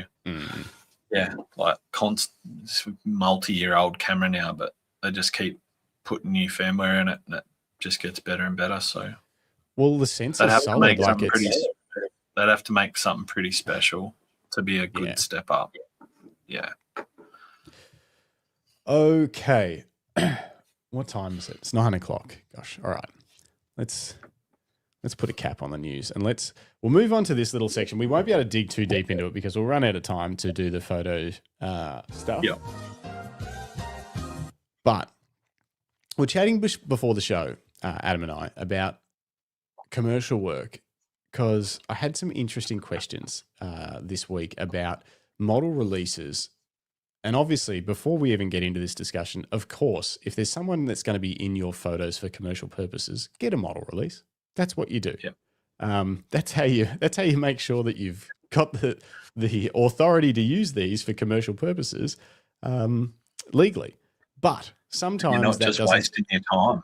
You're not just wasting your time, but sometimes there's a bit of a a curveball or something where someone ends up in images without a model release, or someone doesn't want to be in the images later on, and how do you handle that and that kind of thing. We were just chatting about it. And I thought it was an interesting topic because what I was searching was, at what point does someone in the photo need to, at what point do you actually have to have a model release to use a photo commercially? Say a crowd of 1 million people, or the person's toe is poking out from behind a wall. At what point are they in the photo? And so I did some Googling, and by Googling, I mean I put it into an AI system, and Claude told me that it's obviously different and up to interpretation. It referenced my new favorite website, Arts Law, which I thought was a salad, but it's actually Arts Law. Thanks, Dennis. Thanks, Dennis. And it basically said, if the person is recognizable, then they are in the photo and you must have a model release. And recognizable doesn't need to be just, can you see their face? It could also be, are they wearing, do they have a tattoo? Are they wearing a particular uniform or something? Or is there something that makes that person recognizable? But where it got gray for me was who needs to be able to recognize them. Where, and this is, like Dennis says here, if it is being used commercially. I'm talking specifically about commercial work, not about street photography, not about anything like that. I'm talking about if this image was going to get put on a billboard or even on a social media channel for a business or something like that. When do you need a model release? That's what I'm interested in. Yeah, I think the safe answer is always. Yes. Like you say, Yes. The safe answer is always. And I think your example though is pretty fit, because we were talking about, you've been doing a job for someone commercially to clear the purpose as commercial for the work. And like I can share my relevant example that hasn't and won't turn into a problem. But so I've been on a site for a customer, gone and photographed a whole heap of stuff they're doing, but then at the same time, their employment contract has model release built in, which is like, if you own a business and you have employment contracts, put it in there. Like that, you may be used, any images we take of you while you're employed by us will be granted perpetual rights to use. Yeah. But then the grey area is there's a whole heap of contractors on site. So, the answer is you need a model release for them. As the photographer, unless that's explicitly stipulated by the customer, that's their problem. Yes. Is my experience. So, unless a part of your agreement with them says you must obtain and do all model releases, and I add that as an extra service, that's not included in my standard thing, because that's actually a lot of work. It's a ton of work. Yes. You could actually need an assistant where you might not normally need an assistant, if that's the case. Yep. So the answer is always. Yes. It's not like street photography where it's a public place, I can take your photo if I want to, which is the answer to that. And look, I understand. I totally get it. And Parabellum Collectibles has also said always get a release, never leave home without it, even if you do not intend to use the image commercially. I get all of that. But what about the person is, so I'm shooting at 1.4 on a 50mm lens, and the main subject is directly in front of me, 2 meters away, and this person's 200 meters away with their back to me. Do I need a model release for them? No, obviously no, because they would just be some blobs of color. But at what point, creamy, beautiful bokeh, because I'm using a Canon lens, not a third-party lens. So here we go. Dennis says they have to be recognizable. Exactly. And that's what I come up with the references from Arts Law and stuff. But what's interesting is who has to be able to recognize them. And some of the things that I saw said if they can recognize themselves, you'll need a model release. And that seems crazy to me. That's because they have context. They knew they were there. They could be blurry. Myself. Yeah. Exactly. Yeah, and that's because I knew there was a photographer there. Exactly. I was there that day. I think it should be that they're recognizable by someone that doesn't have the context of the shoot. Correct. I think so too. And that would be the. I would be okay with that. I'll just use. Yeah. I think that's where I would. Luckily, the shoot that I've got sort of a question around, the client is gonna. It's the client's issue, and they are going to take care of figuring out with the person and stuff like that. They'll sort it out. But I just wanted to learn about it from my own sort of knowledge to know, okay, where does someone, at what point are they in the photo and a subject and recognizable, and at what point is it safe to use, even though they knew they were there, because they could be like, oh yeah, I was standing over there behind that tree, but no one else could recognize. Over the back there in that dark spot in that bokeh is me. Yeah, exactly. I think it's got to be it's got to be recognizable by someone without context, someone's like, where's Wally in the background, and you see them and it's very clear that it's them, then that's easy, right? But if it's just their feet walking under a bench, then they know that was their feet, but nobody else does. Yeah, I think that makes much more sense in my mind than this one of the search answers I got, which was even if they recognize themselves, because that just seems they would know exactly where they were. It seems quite crazy, but because obviously the thing is too, the shoot in question for me, my example, which I'd love to show you guys about, maybe I'll be able to on a future show. It was hybrid photo and video. The photos are not really an issue at all, because I was saying to Adam before the show, I put a photo into Lightroom just to have a play with it, and to remove a human from some photos now, even in like a messy, complicated situation behind a fence in front of some train tracks with birds flying in front of them, somehow it figures it out. It's insane how good it is. Yeah. Like sometimes it gets it wrong and puts like some other picture in there or something pulled from the internet. I don't know how it works, but it will definitely be fine. But where I will have an issue is with video footage, because you can't just easily remove someone from moving video footage. No.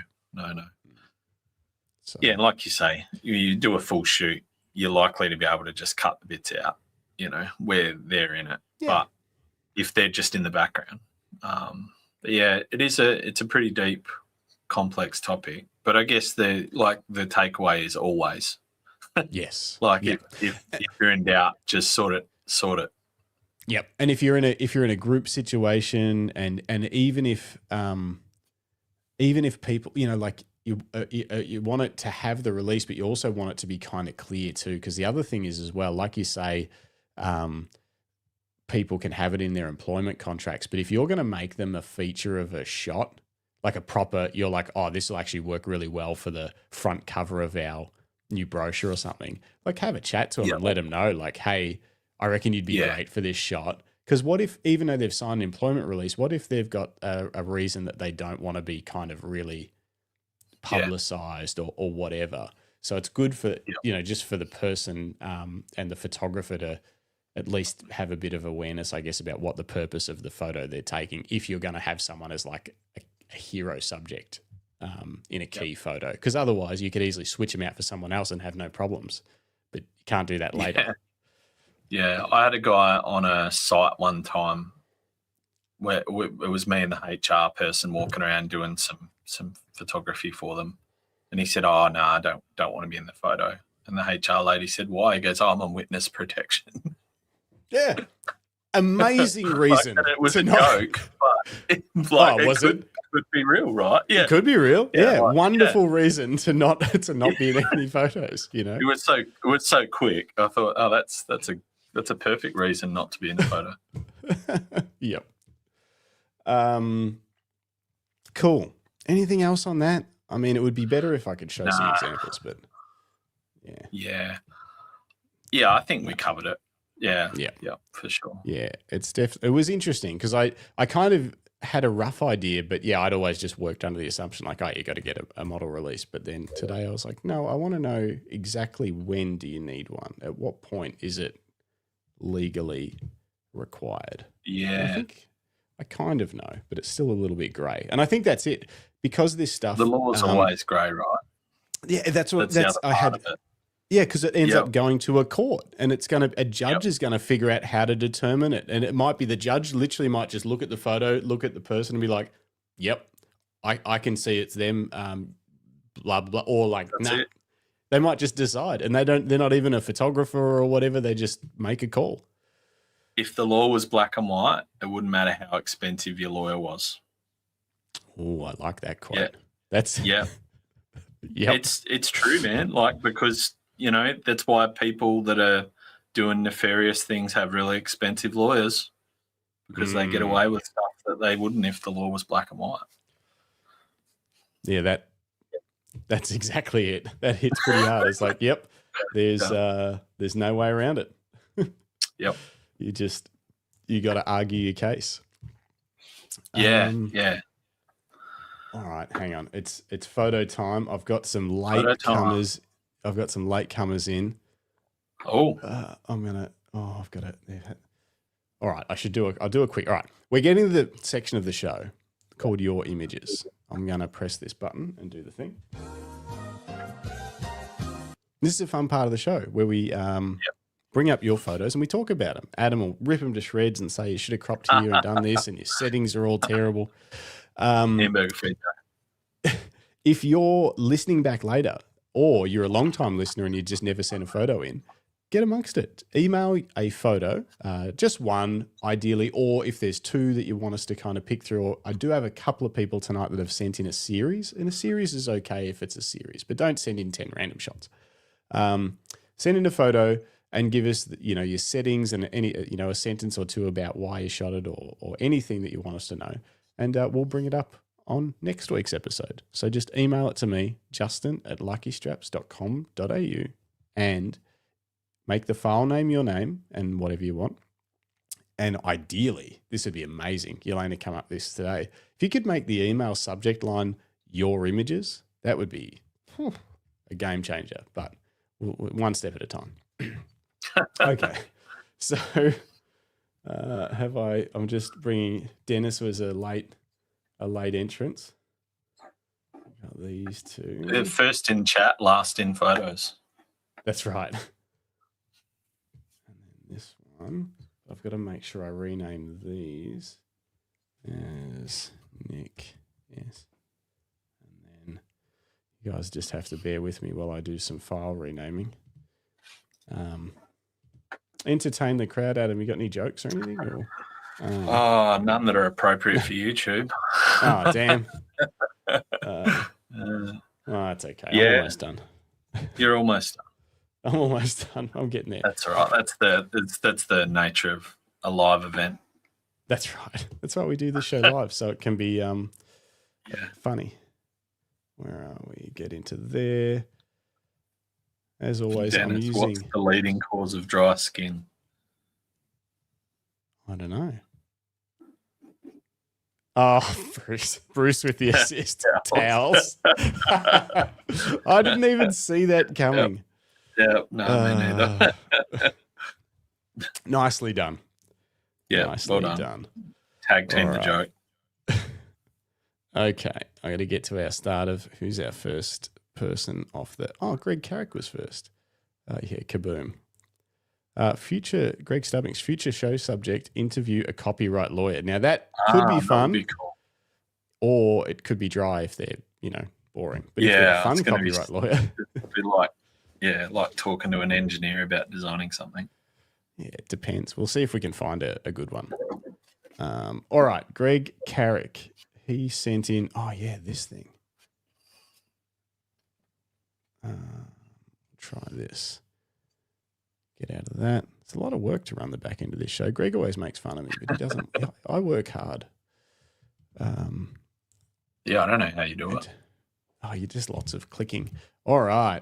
Greg Carrick says, hi, team. I've been covering the Mount Evelyn RSL events for a couple of decades now, photographing them for free. Back in 2016, I mounted my Nikon DSLR onto a monopod and took a 360-degree panorama during the Anzac service. I stitched it together manually and it turned out okay. The lighting was terrible as it was before the sun come up, so I'm surprised it came out usable. I had it printed for them and they now have it framed and mounted on a wall in their clubhouse. The printed photo is 1 meter long by 15 centimeters tall. That was shot on the Nikon D5200 at f5.6, third of a second shutter speed, focal length 20mm, ISO 3200. I'll see if I don't know if I can zoom into this and show, because it's obviously it's pano, but like, yeah. Oh no, I've gone too far. There we go.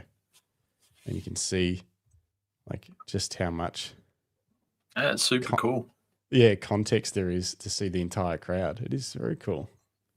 Yeah. Good work, Greg. Yeah, good work. That's not something I would think about. No, I'd be running around just, doing regular photos. Yeah, that's right. No, it's awesome. Great. He thinks outside the box.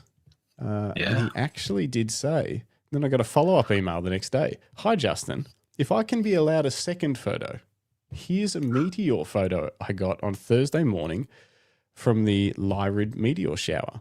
Fujifilm X-T2 Samyang 12mm lens, 20 seconds, f2.8, ISO 2500 from out at Yarra Glen at 5 a.m. Nice. Yeah, very well done. Are you a meteor chaser kind of person? You keep up with any of that sort of stuff, like celestial events and things, and head out specifically, or? Not really. So I like to explain that I'm a landscape photographer that likes the night sky in my photos. So it doesn't really matter for me the position of the Milky Way or whether the moon's up or the moon's down. For me, it's just about capturing the beauty of the whole thing, not just the sky. But like that being said, like when we've had some of those big comets and things in the sky, I've gone out and done them, and I love me a good aurora. So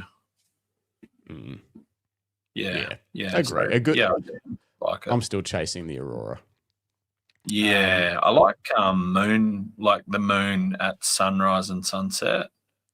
So that's what this Mungo workshop this week's about is the full moon. So that's sort of the day before the full moon when the moon rises in that reverse part of the sunset. It's beautiful. The sky's a bit pink and yeah, I love it. But this stuff's super cool. I just don't have the patience, if I'm honest, to be out at night, you know? Yeah. Bruce says that's just a sensor scratch, be honest. Yeah, were you cleaning your sensor before this, Greg? No, everyone's pretty excited, but I think most people are very excited about we'll just go back to this panorama while I'll zoom back out. Get the full context. It's such a cool shot. Yeah. Dennis says it's wild. David Leparati says, nice one, Greg. Parabellum, a lot of effort for a great result. And then Phil Thompson says, incredible shot, Greg, and a great concept. And even Tweak said, love the panoramic encompassing the main figures with the crowd. So amazing. Yeah. Nice work. Yeah, it is really cool. Anzac Day. Yeah, good timing. Great timing. All right. Up next, we have Jamie from Tweak Productions. Let me see where it went. Oh, yeah, here we go. Tried something different when I went to the racetrack with the hubby a couple of weekends ago. Inspired by another photographer known as Motor Photos. I tried doing super slow shutter pans where you get this painted look, but a ghost of the motorcycle under it. Took a couple of 100,000 shots to get a few in the bag. Found that around a quarter of a second shutter was the butter zone. Used a Hader variable ND CPL filter on the EF 100 to 400 L f2 lens with the 2x extender on the Canon R5 Mark II. It was fun to mix it up from the usual shots I get, something a bit more artistic. Here's a few I got. Choose your favorites if you want. Now, I thought I'd just put them all in because they're all pretty interesting and they're all a bit of a set, so I wanted to check them all out. Ooh. It's cool. It's like ICM and panning combined. Exactly. Yeah. Yeah, it's cool. I shot a lot of motorsport back in the day. Did you? Like I shot the Clipsal 500 a couple of times and for media. Really? It's good fun. Yeah. That's awesome. Yeah, probably in 2007, 8. Yeah. And panning's like, some people are incredibly good at it. And even with these super long shutters and things, it's like, it's such a skill that's built over time. But to see it like this is super different. It's cool. Yeah, I hadn't really seen this done before. Like, I've seen obviously plenty of even taking panning to kind of the next level or having some streaks and stuff. It's usually like night streaks and things like that. Yeah. Not this, this level of, like you say, it's almost ICM combined with. Yeah. I think these ones would be are a really fine compelling. line, I think. Yeah, I really like them. It would be a fine line between ones that look like a mistake and ones that looked on purpose. Exactly. That's probably like a huge number of shots, but you just have to have that amount of movement just right to make it look thoughtful. Like ICM. Thoughtful, but but it's still got something about it, something that makes it look like the subject as opposed to just becoming a blurry mess. Great work. Motorcycle painting. Yeah, good job. Yeah. David likes it. Bruce says zoom. Parabellum says second shot really looks like it conveys the speed of the vehicle. Yeah, which I think is this one. Yeah, I love this one. Yeah, I like it. All right, awesome. Who we got up next? We have David Leparati. Always fun. Where's the D's? Here we go. Hi, Justin and Greg. But by Greg, he means Adam. He says, thanks to you, Greg and Wayne, for such an incredibly informative chat on episode 176. That's right. We're on an awesome podcast. Look at that. What a wealth of information Wayne has that he has shared with us. Yeah, that was an awesome. We need to get him on more and we need to find more like tech people and stuff like that to bring on the show because it was very interesting. This week's image is another of my experimenting with lighting technique shots. Red wine, bottle and glass, f11, 1/200th of a second, ISO 400. This is a 3-image composite using back rim lighting and the blending of the wine color into the glass. Let me see. We got a behind the scenes. Images speak louder than words. Wow. Okay. Let's zoom in. Whoops. No, go back. Wrong thing. Enhance. Up the top here. There we go. So cut out to match cut out too much flare. Black card reduces flare. Okay. Cut out flare and reflections. Reduced flare and reflections. Okay. So let's zoom back out. Black card cutout sitting on perspex with a bottle and glass touching the cutout. So here's the top down. So an entire diffusion panel and then using black card and being lit from behind, using black card to mask out the product. Yeah. On a black perspex sheet. Too much flare into lens from the light without the black card. Wow. Pretty cool. That's a very professional wine shot. It is, yeah. Dennis's comment, bottle photography is witchcraft. It's so true. It is witchcraft. It's a pain in the ass. Yeah, it is. Absolutely. Yeah, no, it's very good. Yeah, great work. And thanks for thanks for the crazy diagram. It's always good to just see and see how much manual arts and crafts and stuff goes into your work as opposed to just like, I'll just buy more lights. Surely that'll fix it if I have a couple of rim lights in strip boxes and different, stuff. That's a great technique. Well done. Who is next? Nev. Nev is next. And that's this one. Nev Clark says, timing is everything. Albany, Western Australia, DJI Mavic 4 Pro. And that is it. And that is a cool shot. Great drone. Yeah. Yeah, he's got the 4. Yeah, cool shot. Yeah, the 4 Pro. Are you droning? Are you a droner? Do a lot of droning? Yeah, I've got a 4 Pro. 4 Pro. Did you have a 3 before it? Yeah. Yeah. Long story. Sold it to a guy that was here to film the Monday Bash because he crashed his. Oh. Yeah. And then you got, the 4. Yeah, he needed the 3 because he had the controller that did the HDMI pass through. Ah, right. Yeah. Yep. And it just worked out for me. So I bought my 4 Pro just before I went to Iceland. I just held off till I needed one. Did you notice much of a difference for what you do in going from the 3 to the 4? Not heaps in the video, but the photo quality is like another step. Yeah, it's really good. Yeah, really. I can get nice shots out of I've got the 3 classic, so it's just got the one lens on it, the one good camera. It doesn't have the tally or anything like that. Yeah. Yep. So, and it's nice. The video is great, obviously. But the photos they're nice, but you still know it's a drone shot kind of thing. And obviously that's always going to be the case, but it's, I don't think about using it for photos. The files in the 4 are much closer to what you would expect out of a camera. Interesting. More dynamic range. It's got that quad Bayer high resolution mode, so it's 25 or 26 megapixels is the native resolution, but you can do 100 megapixel still with some sensor magic that it does. Sensor magic.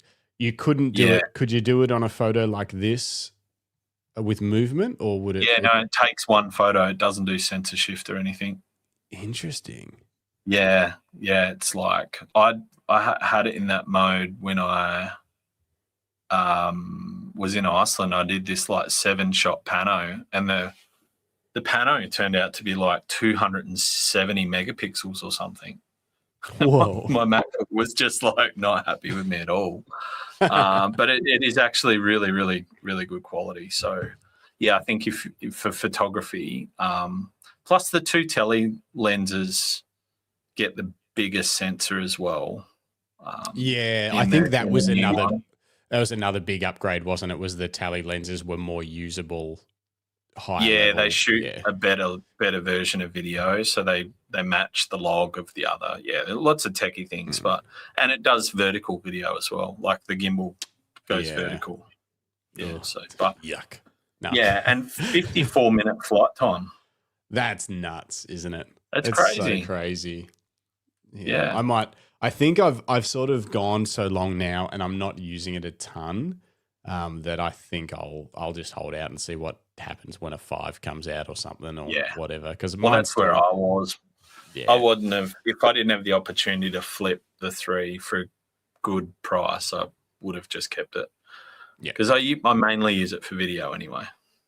Yeah, same.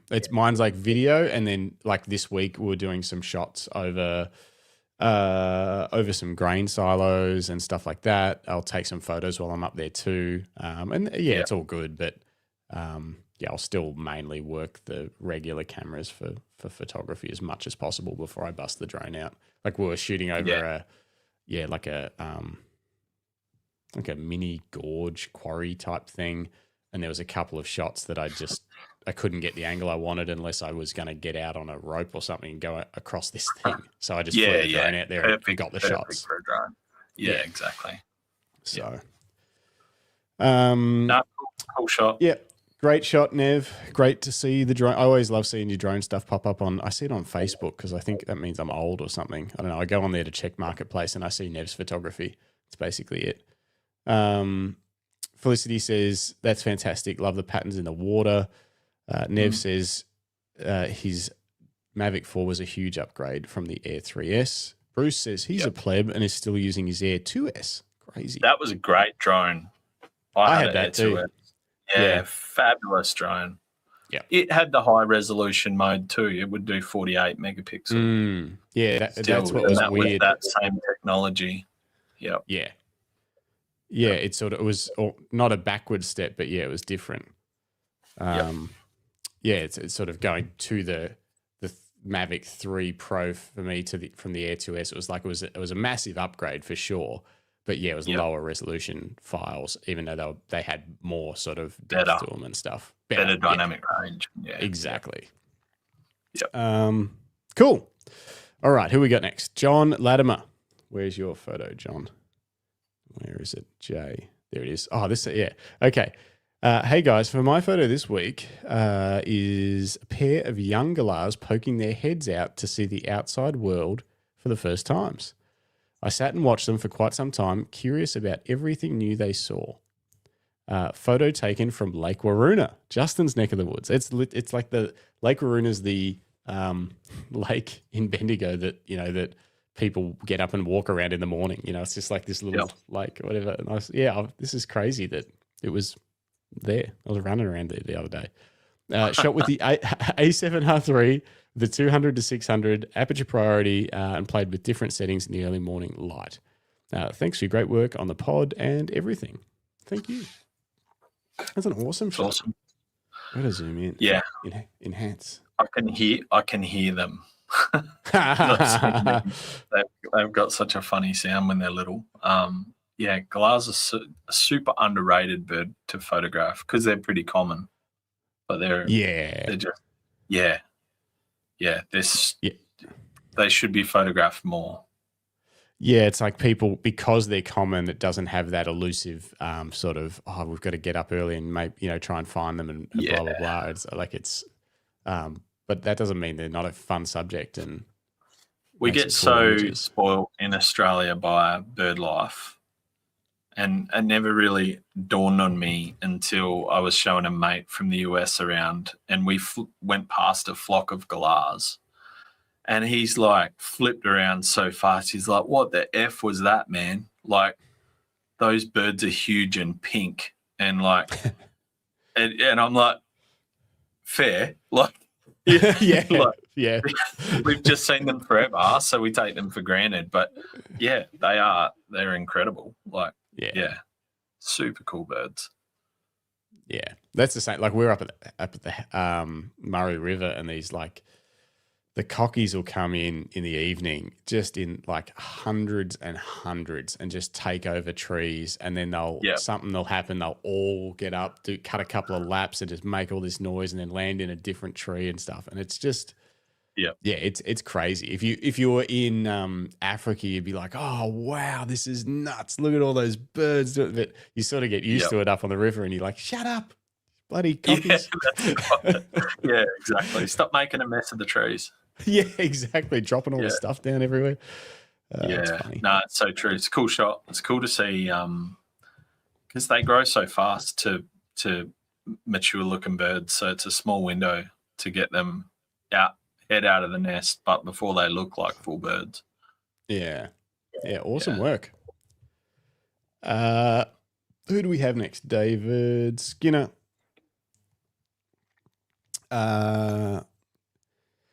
Hi, Justin and Greg, but he means Adam. Sorry for the short notice. Away down in East Gippsland. Today, I include an ICM image taken earlier this week using wharf reflections from Lake's entrance. On a sunny day, to get the shutter speed down to about 1/3 of a second, I set the ISO at 31 and f/22. There is no need to worry about lens distortion with ICM. I assume that means like diffraction. For f/22. Maybe diffraction. Yeah. The image is called Drowning, and to me, it has that vibe. Also attached are 2 images combined using Photoshop, copied one over the other, where filters show various effects that can be achieved. This can be done in camera. Oops. Oh, yeah, there's another one there. Although not all brands or models will do that. I prefer Photoshop. You have the post-processing control with more filter choices. The image is taken. The image is then saved back to Lightroom for further adjustment, but less is more. A less subtle version can come from two basic shots, keeping the pastel tones more or less, where the end result produced an image titled Smoke on the Water, which is this one. Yep. That's cool. Yeah. Great Multiple work. exposure is good fun. Yeah, exactly. Yeah. It's good I find it's good just to break free of, whatever you're doing. If you're feeling a bit stale, like quite often I'll put my camera in multiple exposure and just wander, take photos of trees from different angles and all sorts of cool stuff. I'm trying to remember too. I know Canon and Nikon handle multiple exposure differently, and I can't remember what it is about it. I know I think there's a photographer, I think Sam Hurd maybe used to do a heap of it. He's a wedding photographer, and I used to read a lot of his reviews, and I can't remember do you get a raw file out of your... Yeah, so I can get a combined JPEG, and it saves the RAWs as well. Two separate RAWs and a combined in-camera JPEG. Yeah. I think that's the preferred option, and he hates that Canon don't do that. I can't remember what Canon do, but it's not that, I think, because that seems like the best option. It's like, hey, here's a finished image, and also here's the stuff so you can go to Photoshop and do what you want. Yeah, it works really cool. And like, to be fair, it's not really my thing, but I use it as that trigger just to cleanse the palette, I guess. Like if you're feeling a bit stale and you're feeling a bit uninspired, like it's really cool just to do that and just wander around, and all of a sudden you're just looking for interesting things and you forgot whatever creative block you had, Yeah. And it's a really cool just thing to clean everything and start again. And I often find the beauty of having mirrorless cameras too is put them in monochrome. I love that. Everything, because you can just see everything in monochrome, and it's just this really cool, way to see the world, and it takes the color out and lets you focus on the shapes and the light, and it's very cool. Changes perspective. Yeah, massively. Yeah, it's really, really cool. In signing off, David Skinner says, "Cheers, chaps," and as Ted Forbes says, "Until next time." And then he says, "Look him up." I don't. Do you know who Ted Forbes is? No. Neither do I. I was like, oh, it says look him up, so I'll do that after the show. Yeah. Glenn Lavender's here. He says, "Just arrived. Did I miss anything?" I don't know. Can you do a recap, Adam, of what we've covered so far on the show to get Glenn up to speed? Just a bit. Just a bit. Yeah, you'll have to watch the replay. Yeah, you'll have to watch the show tomorrow. All right, up next, Felicity Johnson. Where are you, Felicity? Oh, yeah. This is another little series, which is very cool. I thought I would try a portfolio theme entry this time. I have 6, but feel free to cut it down. Nah. All good. These were taken at the Bendigo Easter Parade. I've photographed this event for years and years, only missing out when I was driving the fire truck in the parade. Oh, that's pretty cool. So I felt this year that I needed to do something different. I popped on the Nissi 3-stop ND filter and photographed these from half to a quarter of a second. Famous Chinese dragons moved so fast with multiple human legs running beneath them. I like that. Cool. How cool is it? Yeah, that is an awesome shot. Yeah. It looks like a painting. Super cool. Yeah, it looks, I love that. But how cool is it? So we've had Tweak Productions motorcycle racing shots in this style of thing. Yep. And then this in the same show with no coordination whatsoever. It's like the universe is sending the vibes out to everybody to do some experimenting in the last couple of weeks. Yeah. I love Whoever would have thought in the world where we were chasing pixels around, everyone would be taking blurry photos. That's right. We're like, we will not buy the GFX 100 RF if it does not have IBIS. We must have tack sharp pixels. Every pixel must be sharp. Then I wanted to do some experimenting. I love it. These are great. I really like this idea, and especially I know what it feels like to have shot an event many times. Almost like I feel like I know the photos I'm already going to get before I've done the job, and that can be a bit can deflate you a bit. Whereas this one's great too. Yeah. Yeah. Super cool. Yeah, The ones with the dragons, particularly because they're like long. So you get that shape through the frame. And the first one with the dresses in the foreground was really interesting too. I really liked that one. The next one back. Yeah, this one. Yeah, really cool. It's just this wash of cool color and shapes, and I love it. Epic work. I'd love to know, where the idea come from. Did she say that? No. Photographed it just this, that you wanted to try something different. Yeah, so awesome. Yeah. Oops, too far. Okay. And everyone's Stuart Lyle says great. Bruce Moyle, very cool. Tweak says beautiful and fun. Love the dragon. Otherworldly stuff, dragon painting. Yeah, the theme tonight is slow shutter speeds. It definitely is. Yeah. All right. Phil Thompson. Where are you, Phil? Oh, yeah, here we go.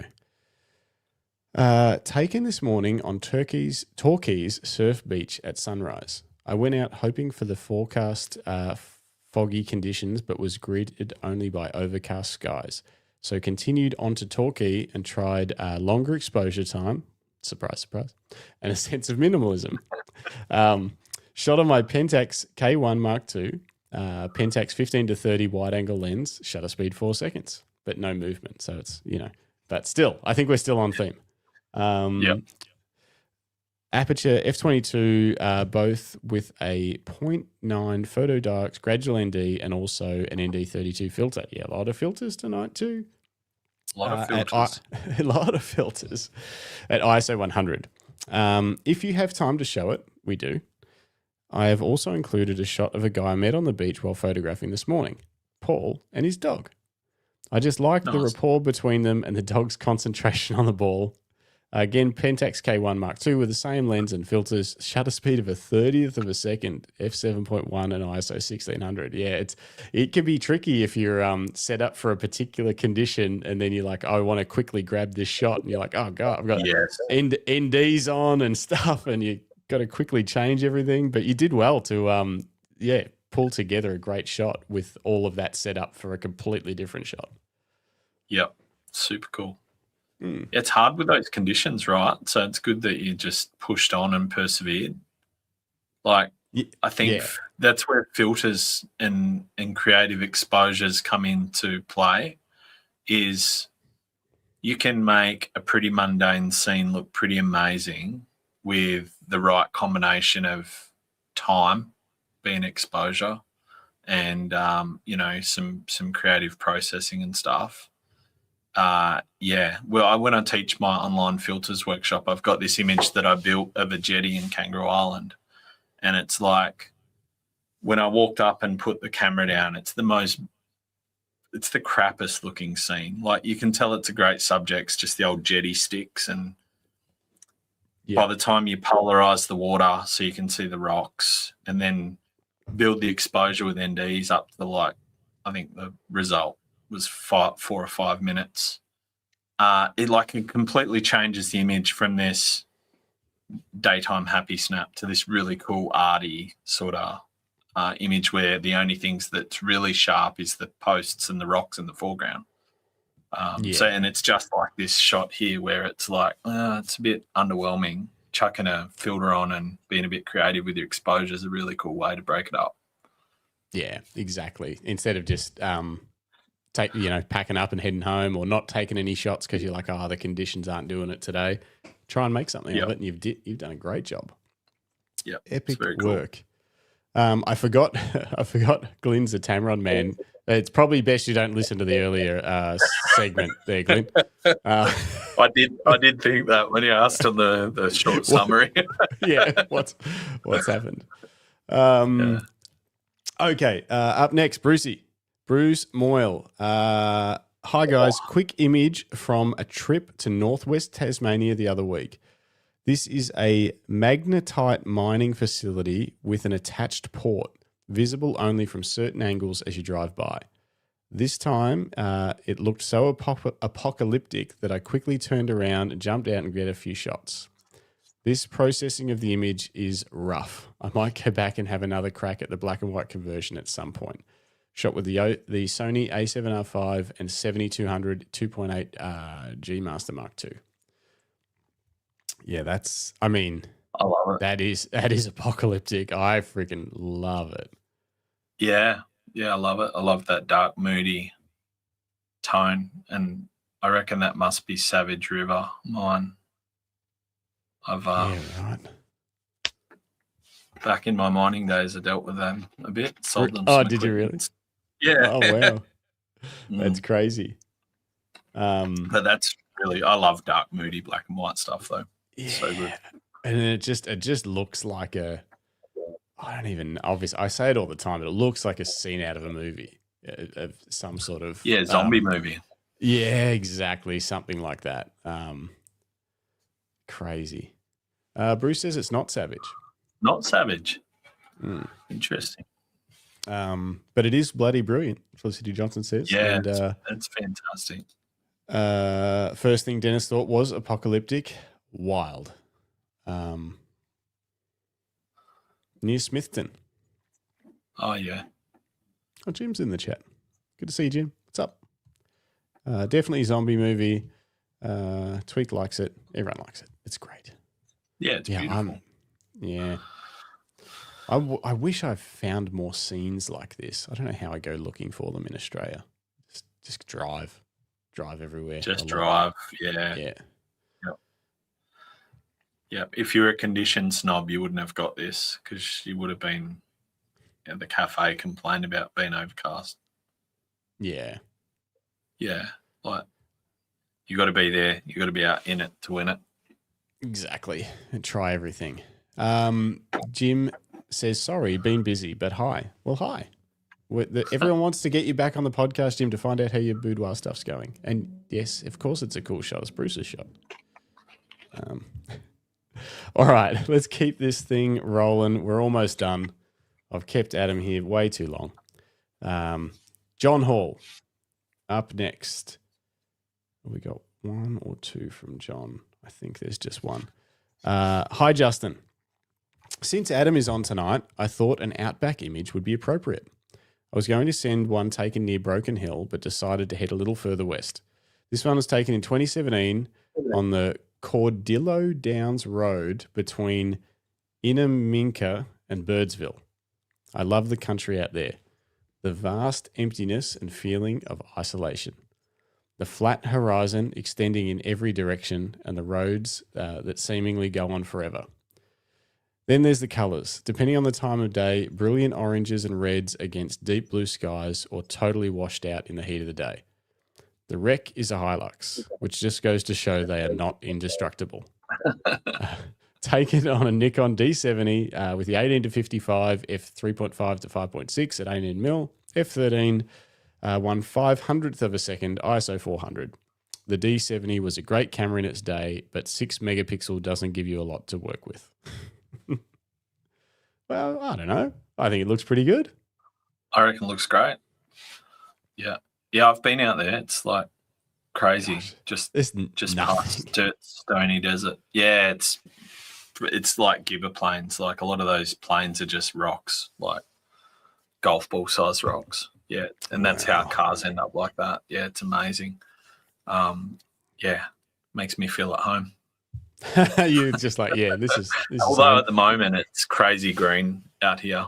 So we had like heaps of rain over the end of February, start of March. Really? Yeah, it's crazy green. That sounds cool. I'd love to come and I've got to get up there and check it out. Plenty of cars burnt to the ground on the side of the road in some of those places though. Yeah. Yeah, that's proper isolated though. That's a long way from anything. Where's Jim? Jim says nice framing, those Nikon colors. Yeah. He's a Nikon boy. That's it. Yeah. That's what we like. Still waiting for NRMA. Oh, what a feeling. What else have we got in here? Oh, look, Greg's in the chat. He says, hey team, hope everyone had a great weekend. Hey, Greg, we're doing all right. We're getting through it. We miss you.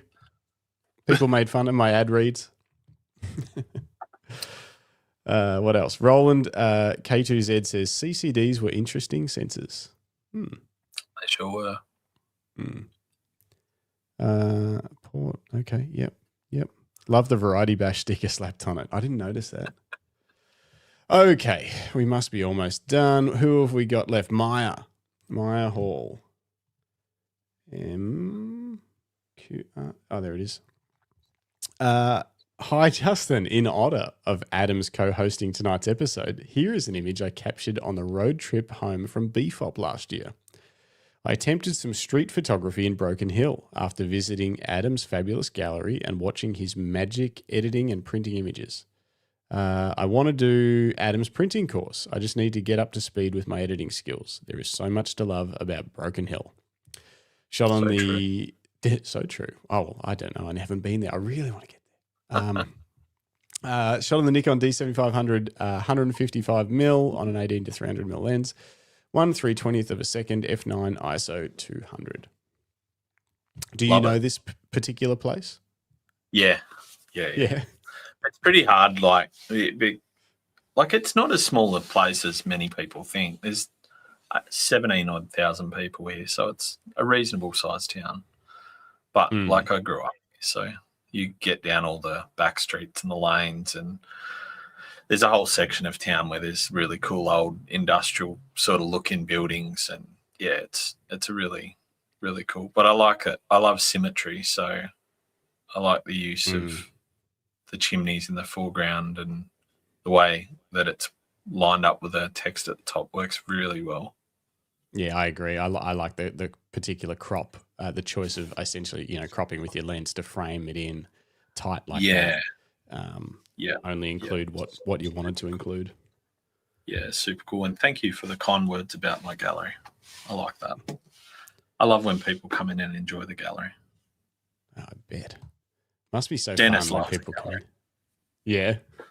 Yeah. We have deep conversations when Dennis visits. Yeah. Who have I missed? There's a couple I need to.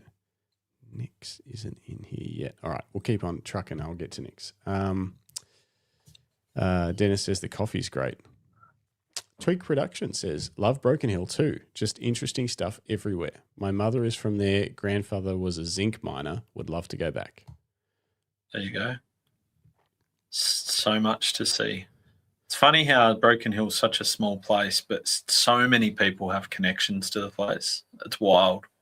You can bump into people anywhere, and there's connections back to here. It was pretty pivotal in the founding, particularly of New South Wales, like funding and industrialisation from mining. So a lot of people kind of passed through, worked there. Yeah, it just was a part of the town at some point. Yeah, and just even the flow of mining royalties back through to the government in Sydney, and it's just really, really interesting history for a place that, it's Australia's only heritage listed city. Is it? Yeah. I didn't know that. Yeah, the whole city's heritage listed. Wow. So did someone have to come and check your office works before you put the pictures up and stuff? Were they like, I'm not sure how it works, but the town slogan for the last few years has been Australia's first heritage listed city. So, yeah, wow. Yep.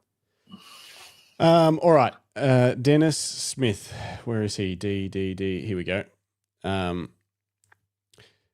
Dennis Smith says, this time next week, Adam and I will be here with clients. This was made on a very special trip to Lake Mungo last year.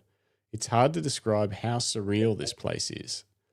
I always imagine a group of people sitting around a fire watching me work 40,000 years ago.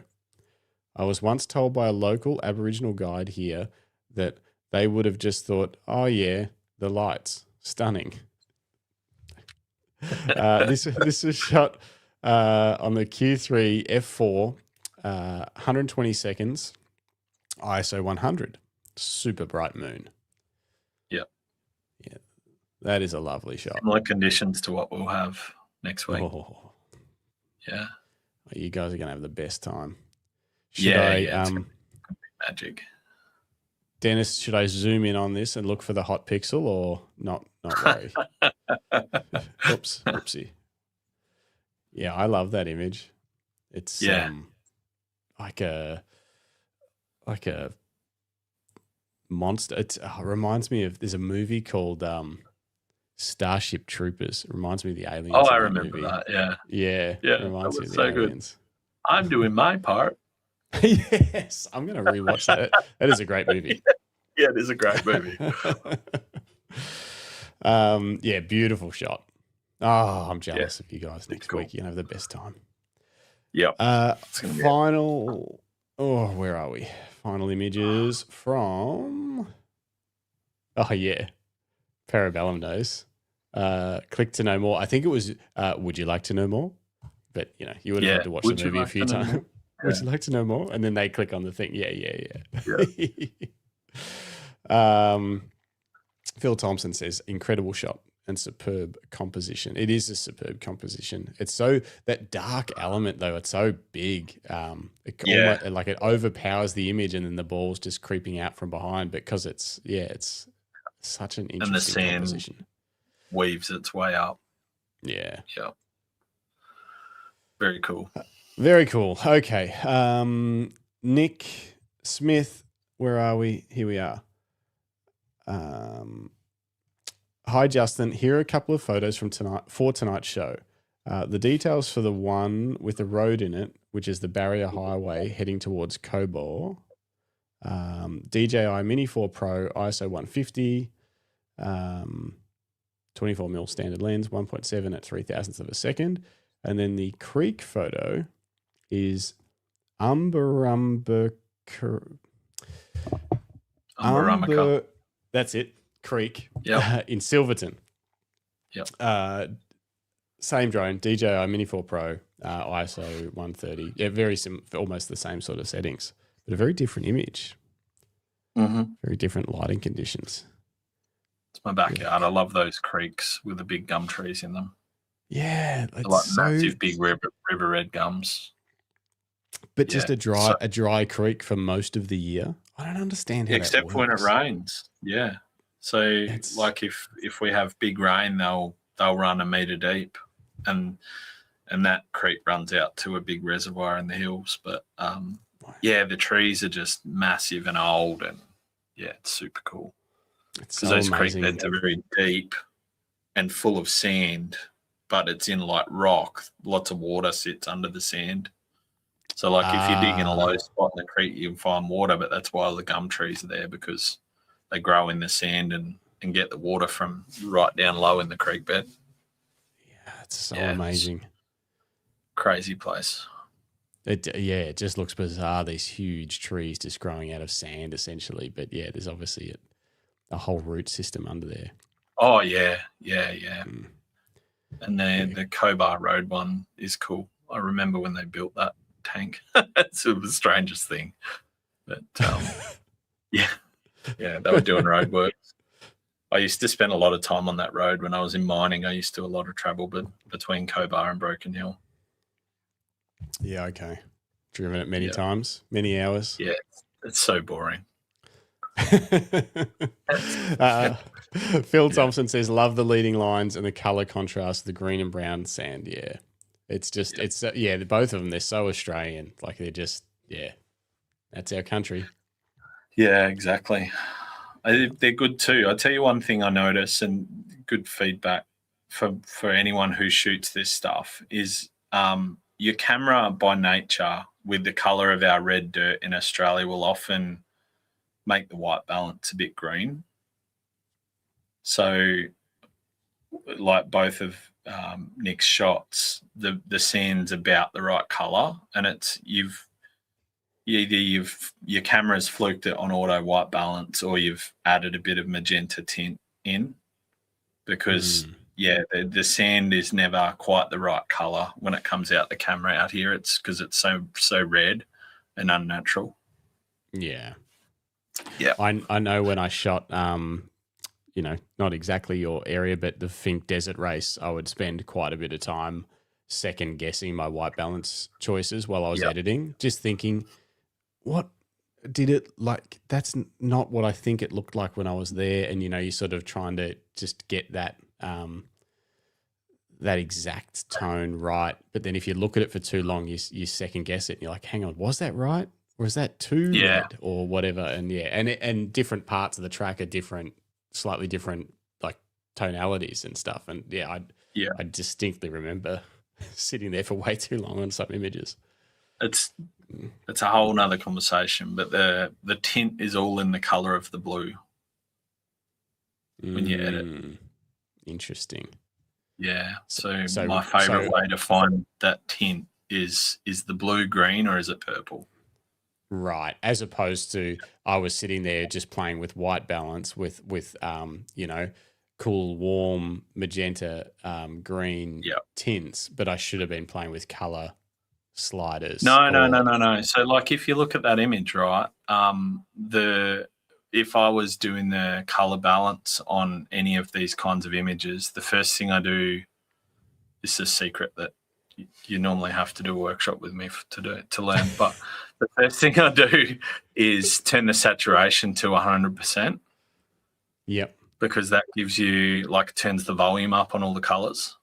Yep. And then find a balance between warm and cool, so the temp.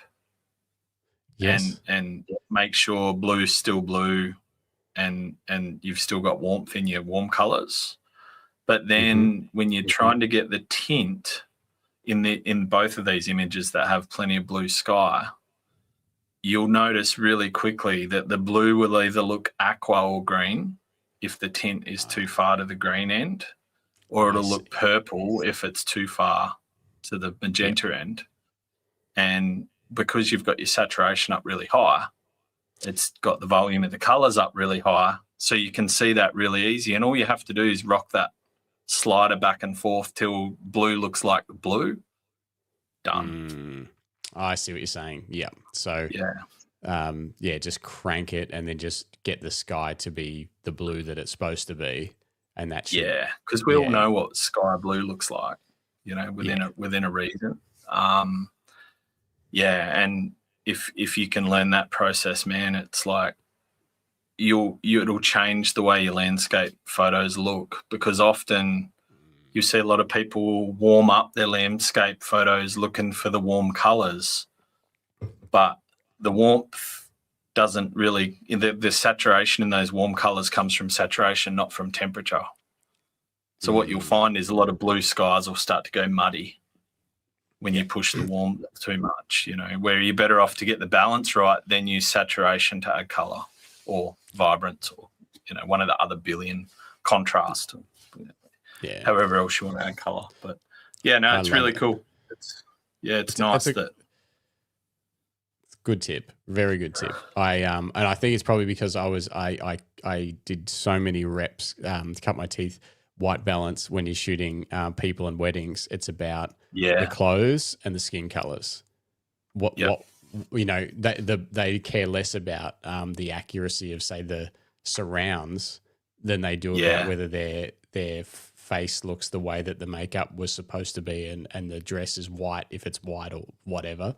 So it's just trained over and over to use those tools.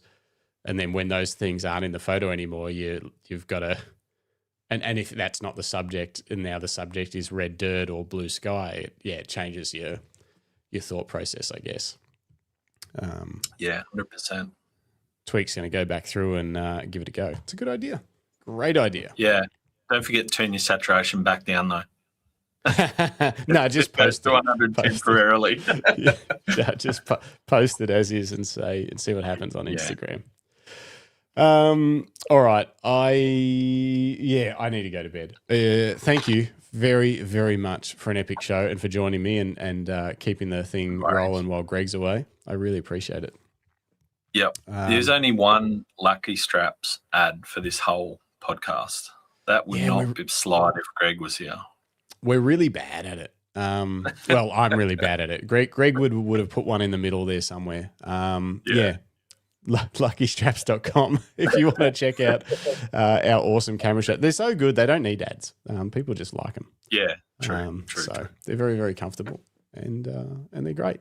All right. Anything else from you before we go? Anything that people need? Oh, subscribe to Adam's YouTube channel. There's new videos coming. Yeah, always new videos coming. Yep. And if you have any questions, always reach out though, because I love to have conversations with people. Yeah. And maybe he'll make a video on it based on your question if enough people ask. So there's that. Yeah. Well, I'm just feeling it out at the moment. So that's like I just did the camera review. Next is an education piece about the camera stuff. So it's like, what's going to stick? What's going to work? Yeah. What do people need that they can't get from elsewhere? Yeah. That's it. So Cool. Awesome. Great. Thank you. To finish that off, that discussion about white balance, where was the comment here? Nick said, where is he? He goes, the highway shot is unprocessed. After all that, you're like, you've really nailed the white balance. I didn't say you got lucky with your camera. Yeah. There's always that option. The cameras can be pretty clever sometimes. Absolutely. All right. Let's roll some music and take it out. Who else? So David Leparati says, thanks everyone. He also says saturation works more on warm tones and vibrance works on cooler tones. Oh, I always thought, anyway, we'll talk about that on another show. Bruce Moyle says, thanks everyone. Great chat. Always great to hear Adam. Felicity liked the hint there about white balancing as well. Stuart Lyle says, thanks. Great show. Who else was in there? Well, hang on. What's going on here? Phil Thompson's. Thanks, Adam, regarding the saturation tip. Also, something ACDC. about the dehaze. ACDC has a dehaze slider, helps cut out a lot of haze and increases. I'm running out of time. Jim says, thanks, guys. Phil Taylor. Who else was here? Dennis, thank you. David Skinner. Paul Henderson. Looking forward to our Outback adventure. 4 months up the middle and around the West Coast in June. Hopefully get one photo to send in. Yeah, I think you could get one. That'll give you some time. Thanks everyone else that sent photos in and commented. Nev Clark, Parablarum, Collectibles, everybody. You're all great, and we'll catch you guys in the next one. Cool. If I could end